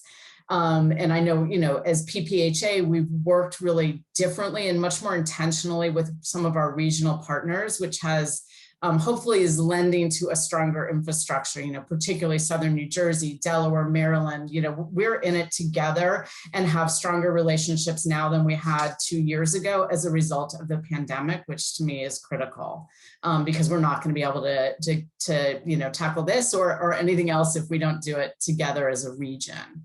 I also think, you know, as Jackie was just talking about, I think people understand our sector in a different way now than they did a couple years ago. And they understand it both in a way that's important to us as a society, but also in a way that's helping people take greater ownership for their own health and wellness decisions. You know, so, and that's only going to be a good thing in my mind. And then the most important thing is really that we're starting to break down the silos that exist between sectors and issues a little bit more than we have done in the past. It's been one of my like pet peeves over my 30+ year career, the silos that exist between all of our systems that throw up all these barriers for real people in really difficult situations. And I think we're understanding now, not just that we have to work together to start the conversations about breaking down those walls, but we have to look at real solutions. We have to look at ways that we break funding in support of stronger strategies, and in support of less duplication and less waste. So, I think we're starting to do that in a new, different way. We obviously have a lot more work to do, but I do feel very encouraged by the direction we're heading together. So thank you. And Chris, you zeroed in on telehealth a little bit, and that's the direction I want to go in with the next question. That's been one area I think we can all agree that, its use has proliferated throughout the last 2 years, right? We were forced to shift to telehealth and telemedicine services out of necessity. And in what ways have you all seen healthcare providers embrace the use of telehealth? And are there ways that you think both providers and policymakers can better expand its use and make access to telehealth more accessible? It's a multi-part question there, but that's okay. No, that's all right. No, so you're right. I mean, like I said, we kind of found ourselves in a position, for better or for worse, we had to, adapt these technologies and expand their use just because that was the need of the day in dealing with the pandemic. I think there's a lot of opportunity there to do more with it, with different types of telemedicine. I think, I'll be honest, at some point we focused in on the earliest telemedicine that I was familiar with was telestroke care, where a regional stroke center would have a neurologist available to read and meet with the patient via television, via camera. And that was kind of my mental image of telehealth. But it's so much more than that. It's things like texting and telephone apps and other technologies that aren't as whiz bang and high tech maybe as a video live feed, but do provide that connection between the patient and the caregiver. So expanding the definition and the understanding and making sure there's an awareness that telehealth and telemedicine is more than just what we may have a vision of TV. Clearly, and I believe the previous panel touched on this a little bit more, clearly, making sure that those services can be made available to everyone, by making them the way that care is delivered in many cases. Like I alluded to before, the brick and mortar model, the patient face-to-face model, we have to be open-minded and understand that may be changing, that this may be a moment to shift, to understand that might not be the standard way that people in the future seek care. And so, just changing our mindset a little bit to understand that that's, where this is going, I believe. And I think that will be the solution for for healthcare for a lot of folks. So I think it's just a little bit of a mindset change in moving forward. So I'm happy to talk next. I know we've talked a lot about telehealth, throughout this conference, and particularly as it relates to mental health services and needs, which is one of the areas where I think it's just like it has been transformational, and it's going to continue to be transformational. I think we, as others have alluded to, and as we all know, we have a really serious workforce shortage across the mental health industry, particularly when it comes to psychiatry. I just was reading a report earlier today that shows that almost 14% of Pennsylvanians live in communities that don't have the mental health resources they need, right? So we have to use telehealth to make sure that people really have their mental health and their behavioral health needs attended to and taken care of. And particularly given the national shortage of psychiatrists, which sit at the top of the system, and everything else sort of comes down from that. If we don't have the psychiatrists we need, we can't have the system that we need. So finding ways to use the few psychiatrists that exist in our Commonwealth and nationally to support as many service providers as possible is absolutely essential. And telehealth has to be one critical tool in that. And at the same time, it's not the answer for everyone and for everything. I always point to our addiction services as an example. Folks on the path to recovery, some people need to get up and out the door every day and see someone in person to really have an effective recovery process. Other people have to maintain their jobs and their life as they're working towards recovery. And so telehealth might be the only option for them. So, to me, what's most important is that we have as big and broad and accessible a menu of options as possible. And telehealth, we're seeing how effective telehealth can be as one item on that menu. It's more efficient and it provides access to more people. And we need to make sure everybody has broadband access and high quality broadband access if we're going to really use it as a strategy and a tool going forward. And so there's an investment that's required here that we have to be bold about to advocate for what we need so that we can have a full menu of options for everybody. Yeah, I would second so much of what's already been said. I think so oftentimes the scarcity of services, whether that's substance abuse supports, in recovery, behavioral health, there's just such a deficit on so many things when it comes to maternal and childhood outcomes that, the need is so high and the demand is so high that telehealth, I think, can be a really important tool, but it is just a tool, right? And I think that that's one of the things that is important to remember, that building a piece of technology, and I'm saying this as someone who works at a technology company, is only as good as the sort of backing and the humans behind it. And so I know for us, Unite Us was founded back in 2013, primarily to serve veterans by two young guys who came out of the service and realized that if they were struggling to get connected to services, how hard is this for other veterans?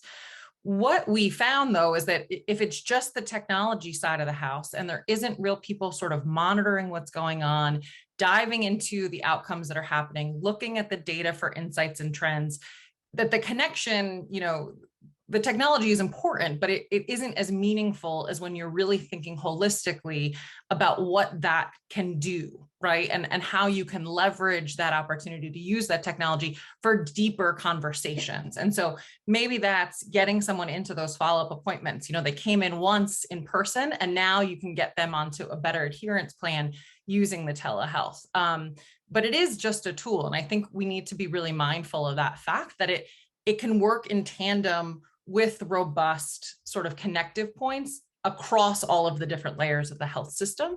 And that kind of balance, I think, we're always keen, and I remember sort of sitting down multiple times being like, what's the solution? Give me the thing. There's never the thing. It's the things, the list that is in the arsenal to drive at real systems change, because as was already mentioned, right, what is going to work for one population, one geography in Pennsylvania might be the exact opposite need in a different part of the state, or for a different population, even in that same, block or zip code.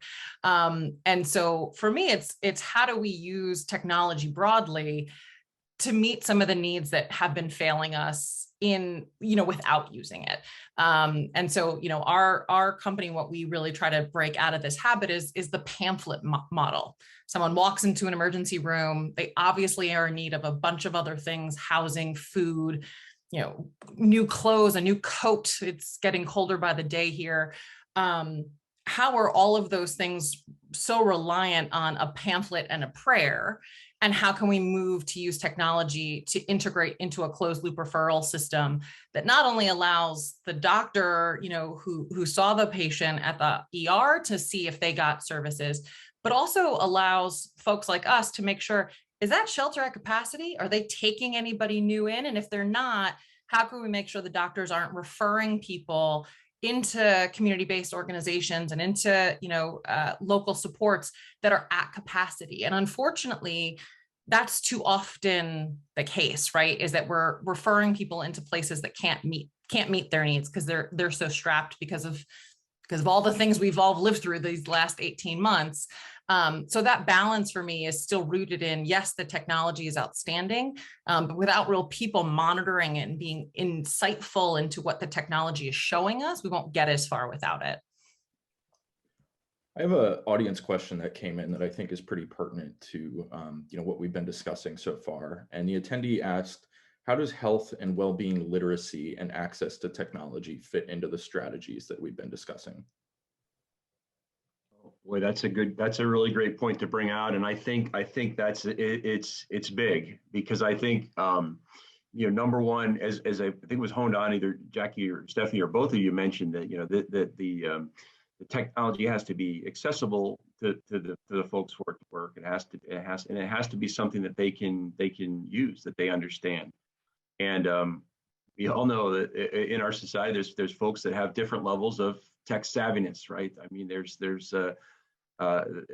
certainly a gap there. So tools have to be designed for the problem, and if it's targeting a certain age population or folks that maybe don't have as much familiarity with technology, then those tools have to be adjusted, and it might not be the silver bullet to fix that problem.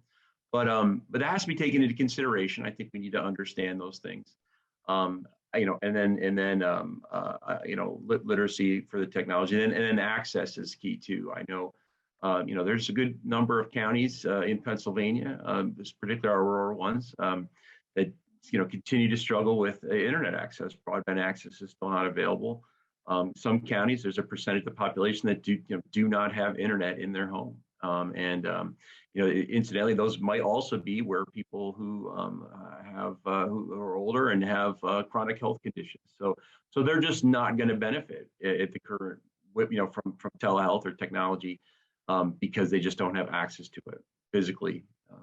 So I think it's huge. I think that has to be taken into consideration when we talk about how to implement these programs, how to integrate the telemedicine component into existing treatment paths and care patterns. That has to be considered. So, great point.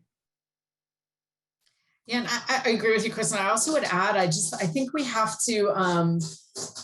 to take advantage of every opportunity to increase people's access and knowledge when it comes to strategy and use of technology. I'm sitting here, I'm actually not the best with technology, but I love when I go into my primary care physician's office and they don't hand me a pamphlet, but instead they show me in my health portal and my electronic health record how I can find information and get access to resources. And I think we have, again, every contact has to be accompanied by that sort of like warm instruction and coaching of people like me for whom it doesn't always come naturally. And so, you know, there's a different learning curve depending on who you are, where you live, what your access is, and every contact is important. And every time someone is warmly shown how to access something online, on a screen, on a device, it builds knowledge a little bit and does some strong connecting, which is important.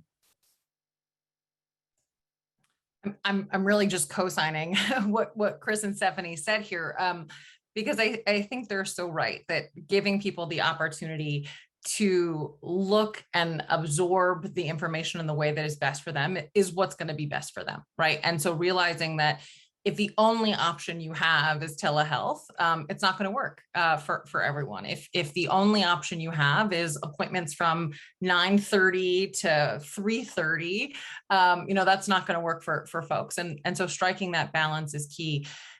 You know, health literacy is an ever-changing dynamic. And by that, I mean the individual's needs change radically over time. You know, 5 years ago, I had a newborn and 2 healthy parents and healthy grandparents. I now am pure sandwich generation with a, you know, grade schooler, aging parents, deceased grandparents. And like, even those of us who are in this space are constantly having to update what we know. That's not even to say what is going on just in federal policy, federal changes, state changes. So I think it's a misstep to assume that health literacy is something that happens once, and that I've taught you how to use your portal. Well, your primary care provider could get bought out by a big system and then that portal changes. I feel like every time I go into my personal patient portal, it's a different platform, it's a different tool. So I think we need to remember that it's not one exercise, it's not one instance, but it's both the technology pieces and what goes behind it. You know, how many times those of us who were involved in navigators and in, you know, the early ACA days, we're just having the same repetitious but incredibly important conversations of like, what does your health insurance do and what do all of these terms mean? That kind of basic knowledge isn't the end of a health literacy conversation. That's really the beginning. And I think that, you know, it's hard to find where in the system or where in the life cycle of the healthcare system do we continue to do this continuing education, because people are busy leading their lives, right? Like expecting them to keep a handle on which Medicaid part A or B or C or D they need this year. We're asking a lot. And it's important to know that, you know, this might be what we do every day, but it's so far removed from where the average person is. How can we do more plain language? How can we make things more accessible? You know, there's a lot in here. It's not one silver bullet again, unfortunately. We've talked a bit about different tools in our medical arsenal to deal with, you know, various problems or, you know, various parts of healthcare. One thing I want to look at is contact tracing. And I know that's something that Pennsylvania, and I'm sure other states as well, have had a bit of trouble with, both in terms of getting people to, you know, adequately relay their symptoms and contacts. And the state also had issues with keeping information secure. I want to start off by focusing on information first. You know, as healthcare professionals, how can states and healthcare providers and anyone involved in the contact tracing process keep information more secure moving forward? I can start with that. I spend a lot of time thinking about how and how to make sure that not only are we secure at what we do at Unite Us, but also being really mindful that how to instill confidence in our security, both to the, you know, individuals that we provide services to, but also to the partners that we bring onto the network. You know, we follow the highest security frameworks in the industry because we work with health systems directly. We operate at the level in which they would. So it's high trust, SOC 2, NIST or NIST, right? We're sort of playing by all of those federal frameworks. I think what is really critical is the trust that has to happen to believe that those systems are strong and stable and secure. When we talk about, how do you do behavior change? How do you get people to buy into something? Whether it's the belief that your data is secure or it's the belief that treatment is right for you. I think back to my harm reduction days of like treating people like people and being honest about where they're at and being honest about what their concerns are. And so just saying like, trust me, we've got this. Sometimes it is that deeper explanation of, okay, here are all of the federal mandates that we adhere to. Here's why, here's how, and just doing that legwork, to sort of explain to someone in a little bit more depth.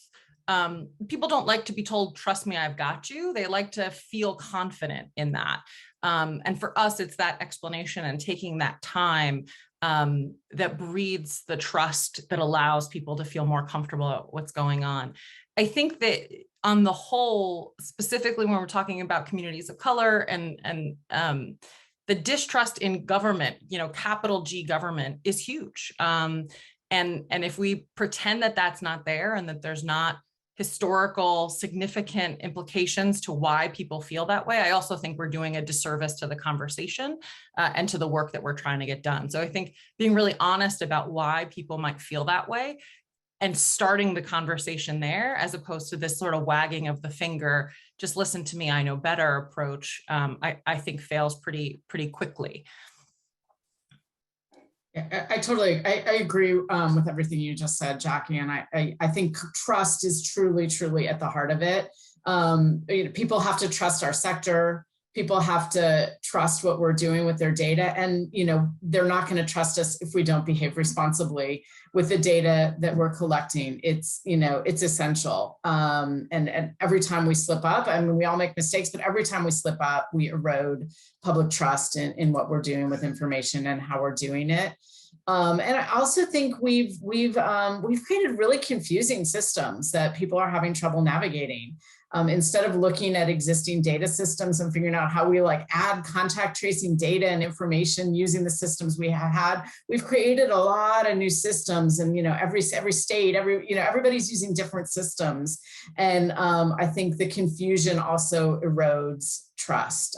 So it's trying to figure out how we work together to streamline some of these systems and manage it together rather than in a competitive way, I think would go a long way to increasing people's comfort with contact tracing.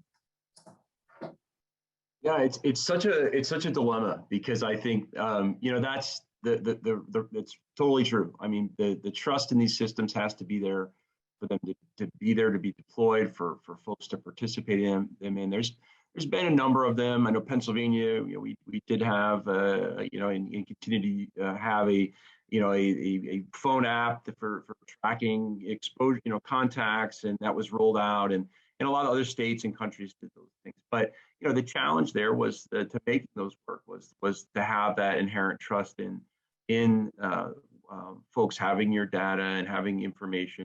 There's the big G government thing that's a big deal for a lot of folks, and that becomes an impediment to getting these things to work. A lot of tracing apps and other surveillance type apps that are for epidemiological surveillance, they rely on the data, and it has to be entered, and it also relies on enough people doing it. And it's just a dilemma, because if we don't have the trust in the data, safety and security, people don't participate, and then we, on the other end, then we lose the efficacy of these monitoring tools, because as public health and healthcare workers, because there's not enough data in them. So it's not an easy nut to crack. But I do agree with what Jackie said. I think you need to go to the root of why that distrust is there, really speak to the issues of why people might have distrust in the system or in that, and that's where you're going to have, if we're going to gain some ground, that's where it's going to be.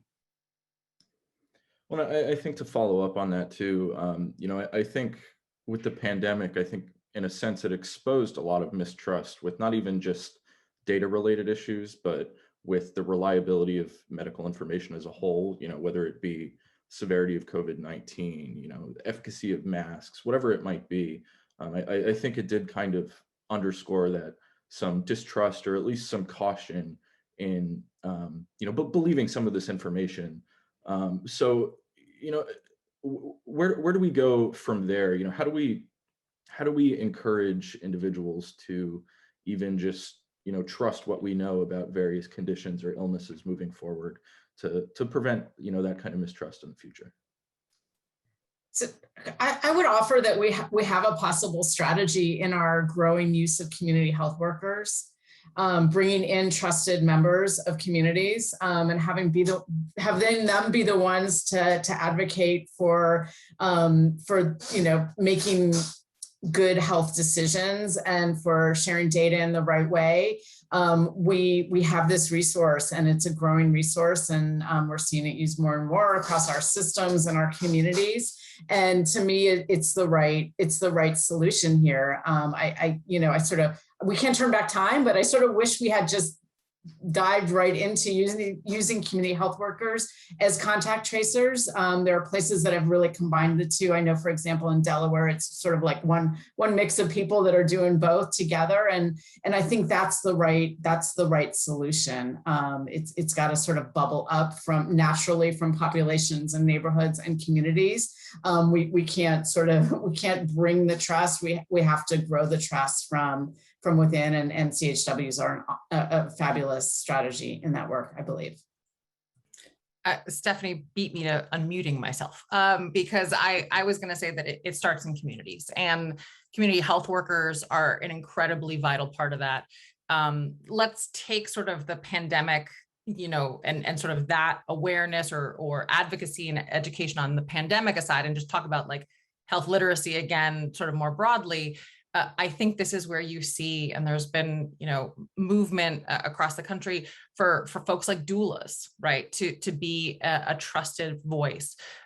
We saw this very clearly in New Jersey, and I think a lot of other states are seeing similarly with syringe access programs, where someone is really approaching someone as a human every single day and meeting their needs, I think, on a way that is much more holistic and just like human centered, as opposed to I'm just checking this box to see you for 15 minutes and go on about it. And so whether that's, YMCAs, whether that's VITA sites that are helping people do their taxes, whether that is, there's just so many amazing community-based organizations around Pennsylvania, around this country, that are really so knowledgeable, not just about like what the community needs are, but what are the messaging and the language and the sort of tenor that you can get at the heart of what's wrong.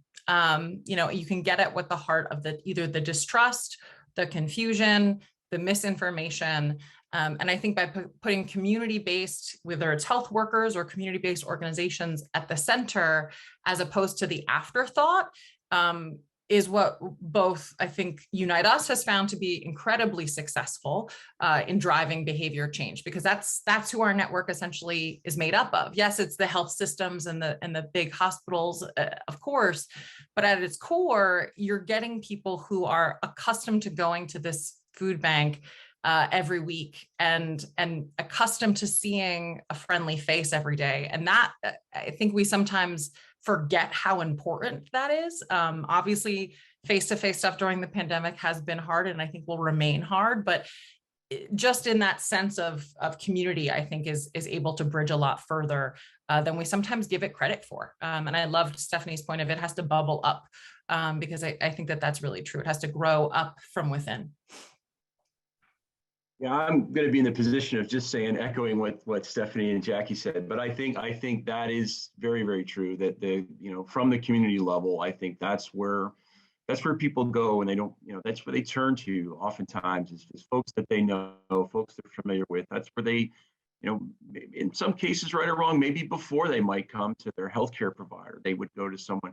So having people that are knowledgeable, approachable, accessible to them, that can be a trusted voice at a community level is important. And that, I think that would go a long way. And absolutely, we still, need our hospitals and health systems and folks to do those things. But the public and community health, public and community-based healthcare needs to be accessible for folks to get that, make an impact there. So I agree with you guys. And so I know, hindsight is obviously 2020, but we experienced the first, global pandemic in roughly 100 years, back in early 2020 during the onset. So, looking at our health system as a whole, whether it be, technology, various tools, emergency responses, what do you all think we should take away from the COVID-19 pandemic to better prepare our health systems for the next big health event? Yeah, I'm happy to take it that one. So, I mean, it's like a trial by fire, right? We had to learn fast, and it was, pandemic plans. I must have sat on a number of committees over the last 10 or 15 years developing pandemic plans, and I think we would write the plan, and then maybe we'd go grab some lunch, and then that would be the meeting for the day.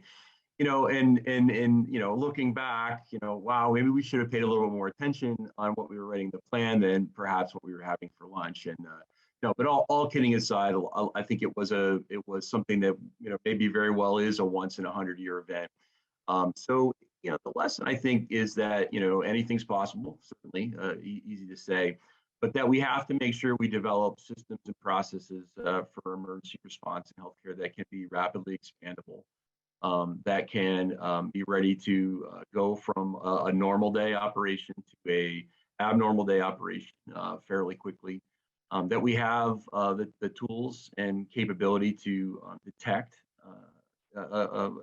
emerging, whether it's an emerging pathogen or other hazard that's growing and becoming a problem, so that we can get that element of time. I think you need to have the more you can get ahead of the curve, the better you'll be. So I think we'll see a different footing in healthcare now when it comes to, particularly with highly infectious diseases. But that we'll have a period of time now where more emphasis will be on that preparedness phase and making sure that maybe we'll still have lunch at our pandemic plan meeting, but maybe we'll be able to incorporate a lot more things in that, so it's a little bit more ready to go. So I think it's really going to be that yep, it happened. We dealt with it. It was a tough blow, continues to be, but we're not going to let that happen again. I think that'll be the mindset. If I could jump in here, I think for me, what is really important to remember is that pausing for the first few weeks of it was probably the point in which everyone collectively was trying to brace themselves for just quite how bad this was or wasn't going to be. And my hope is that, and I was laughing when Chris was saying this, because in all of the planning I had ever done in all my years in government, we planned for weeks-long problems, not months-long problems. And that change in the game plan, I think, was what was so difficult for folks to get their heads wrapped around, and that this wasn't just going to be a few weeks of sitting home, pull down the curve and we'll all be fine. I remember saying, can we have Easter? And now that seems laughable, that we were even considering that it would be that short in the very beginning.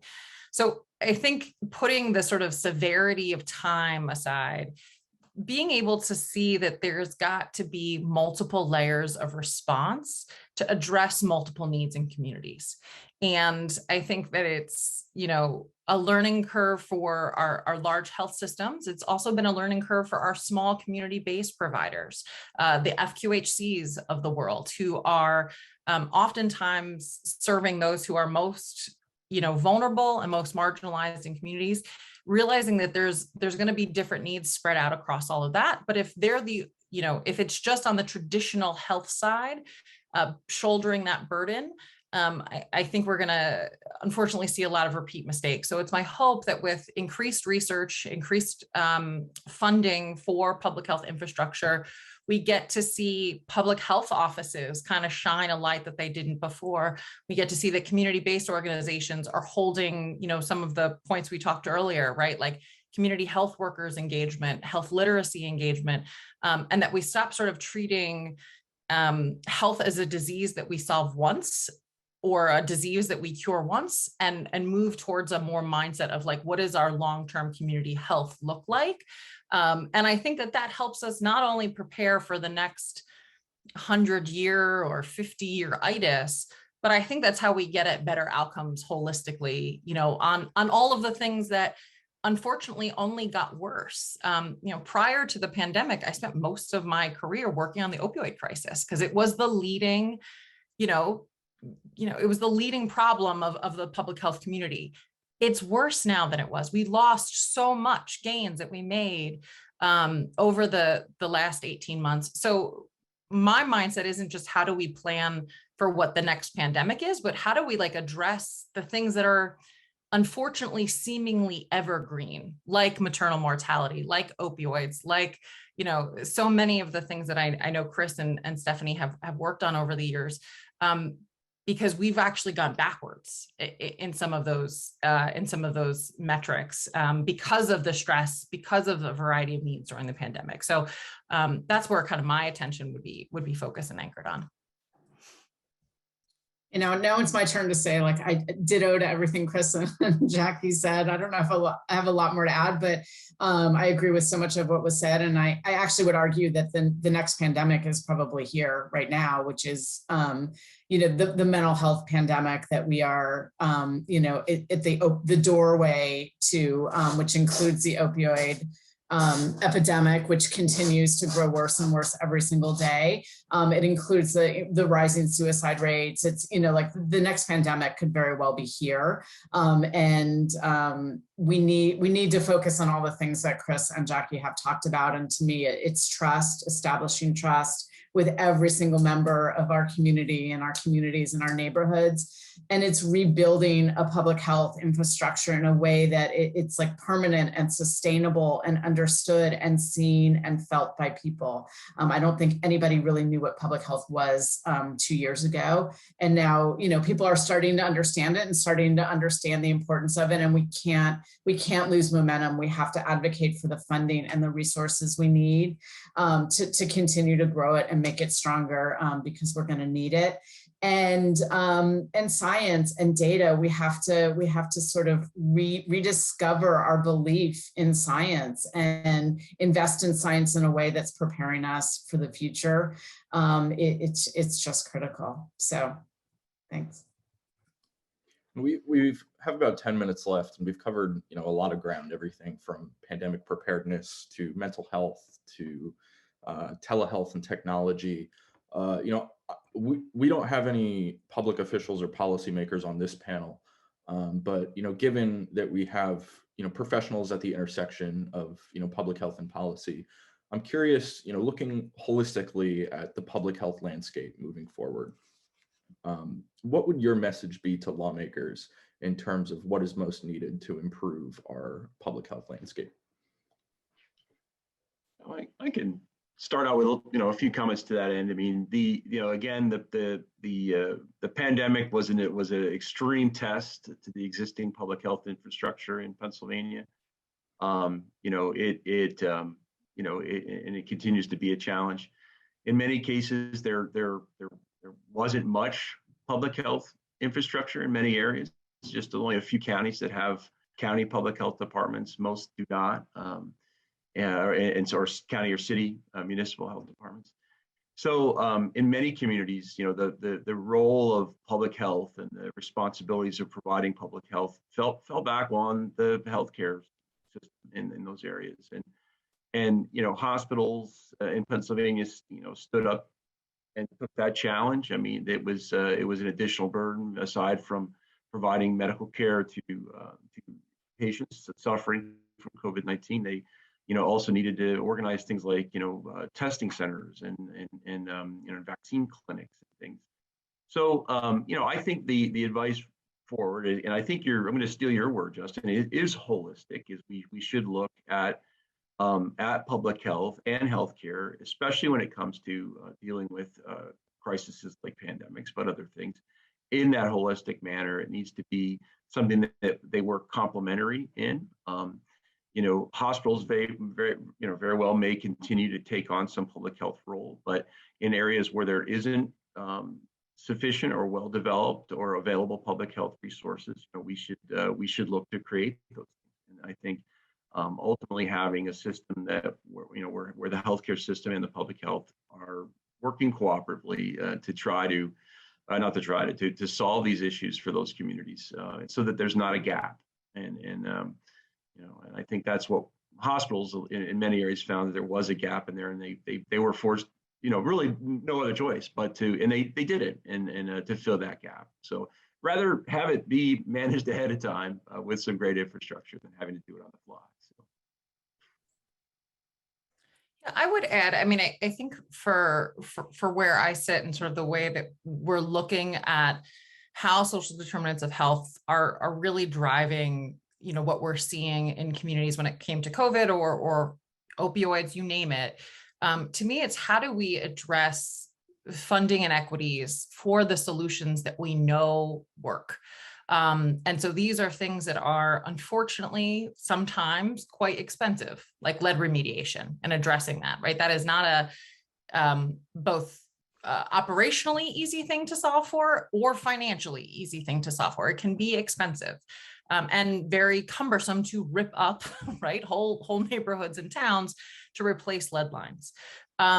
But there are so many solutions that are not only cost effective, but raise the quality and the wellness in someone's life that they yield so much return on our larger healthcare costs. Simple things like mold remediation, replacing carpets, looking at, there's just been so much done on addressing the environmental factors, specifically of young kids, but across the board that are driving at these larger burdensome, both, healthcare, expenses and also just like personal, right? Quality of life issues. I think we also need to be thinking creatively and mindfully about how the changing, labor situation in this country. I mean, there were months where every job lost was lost by women, mostly women who are caregivers, either of generations up or generations down of them.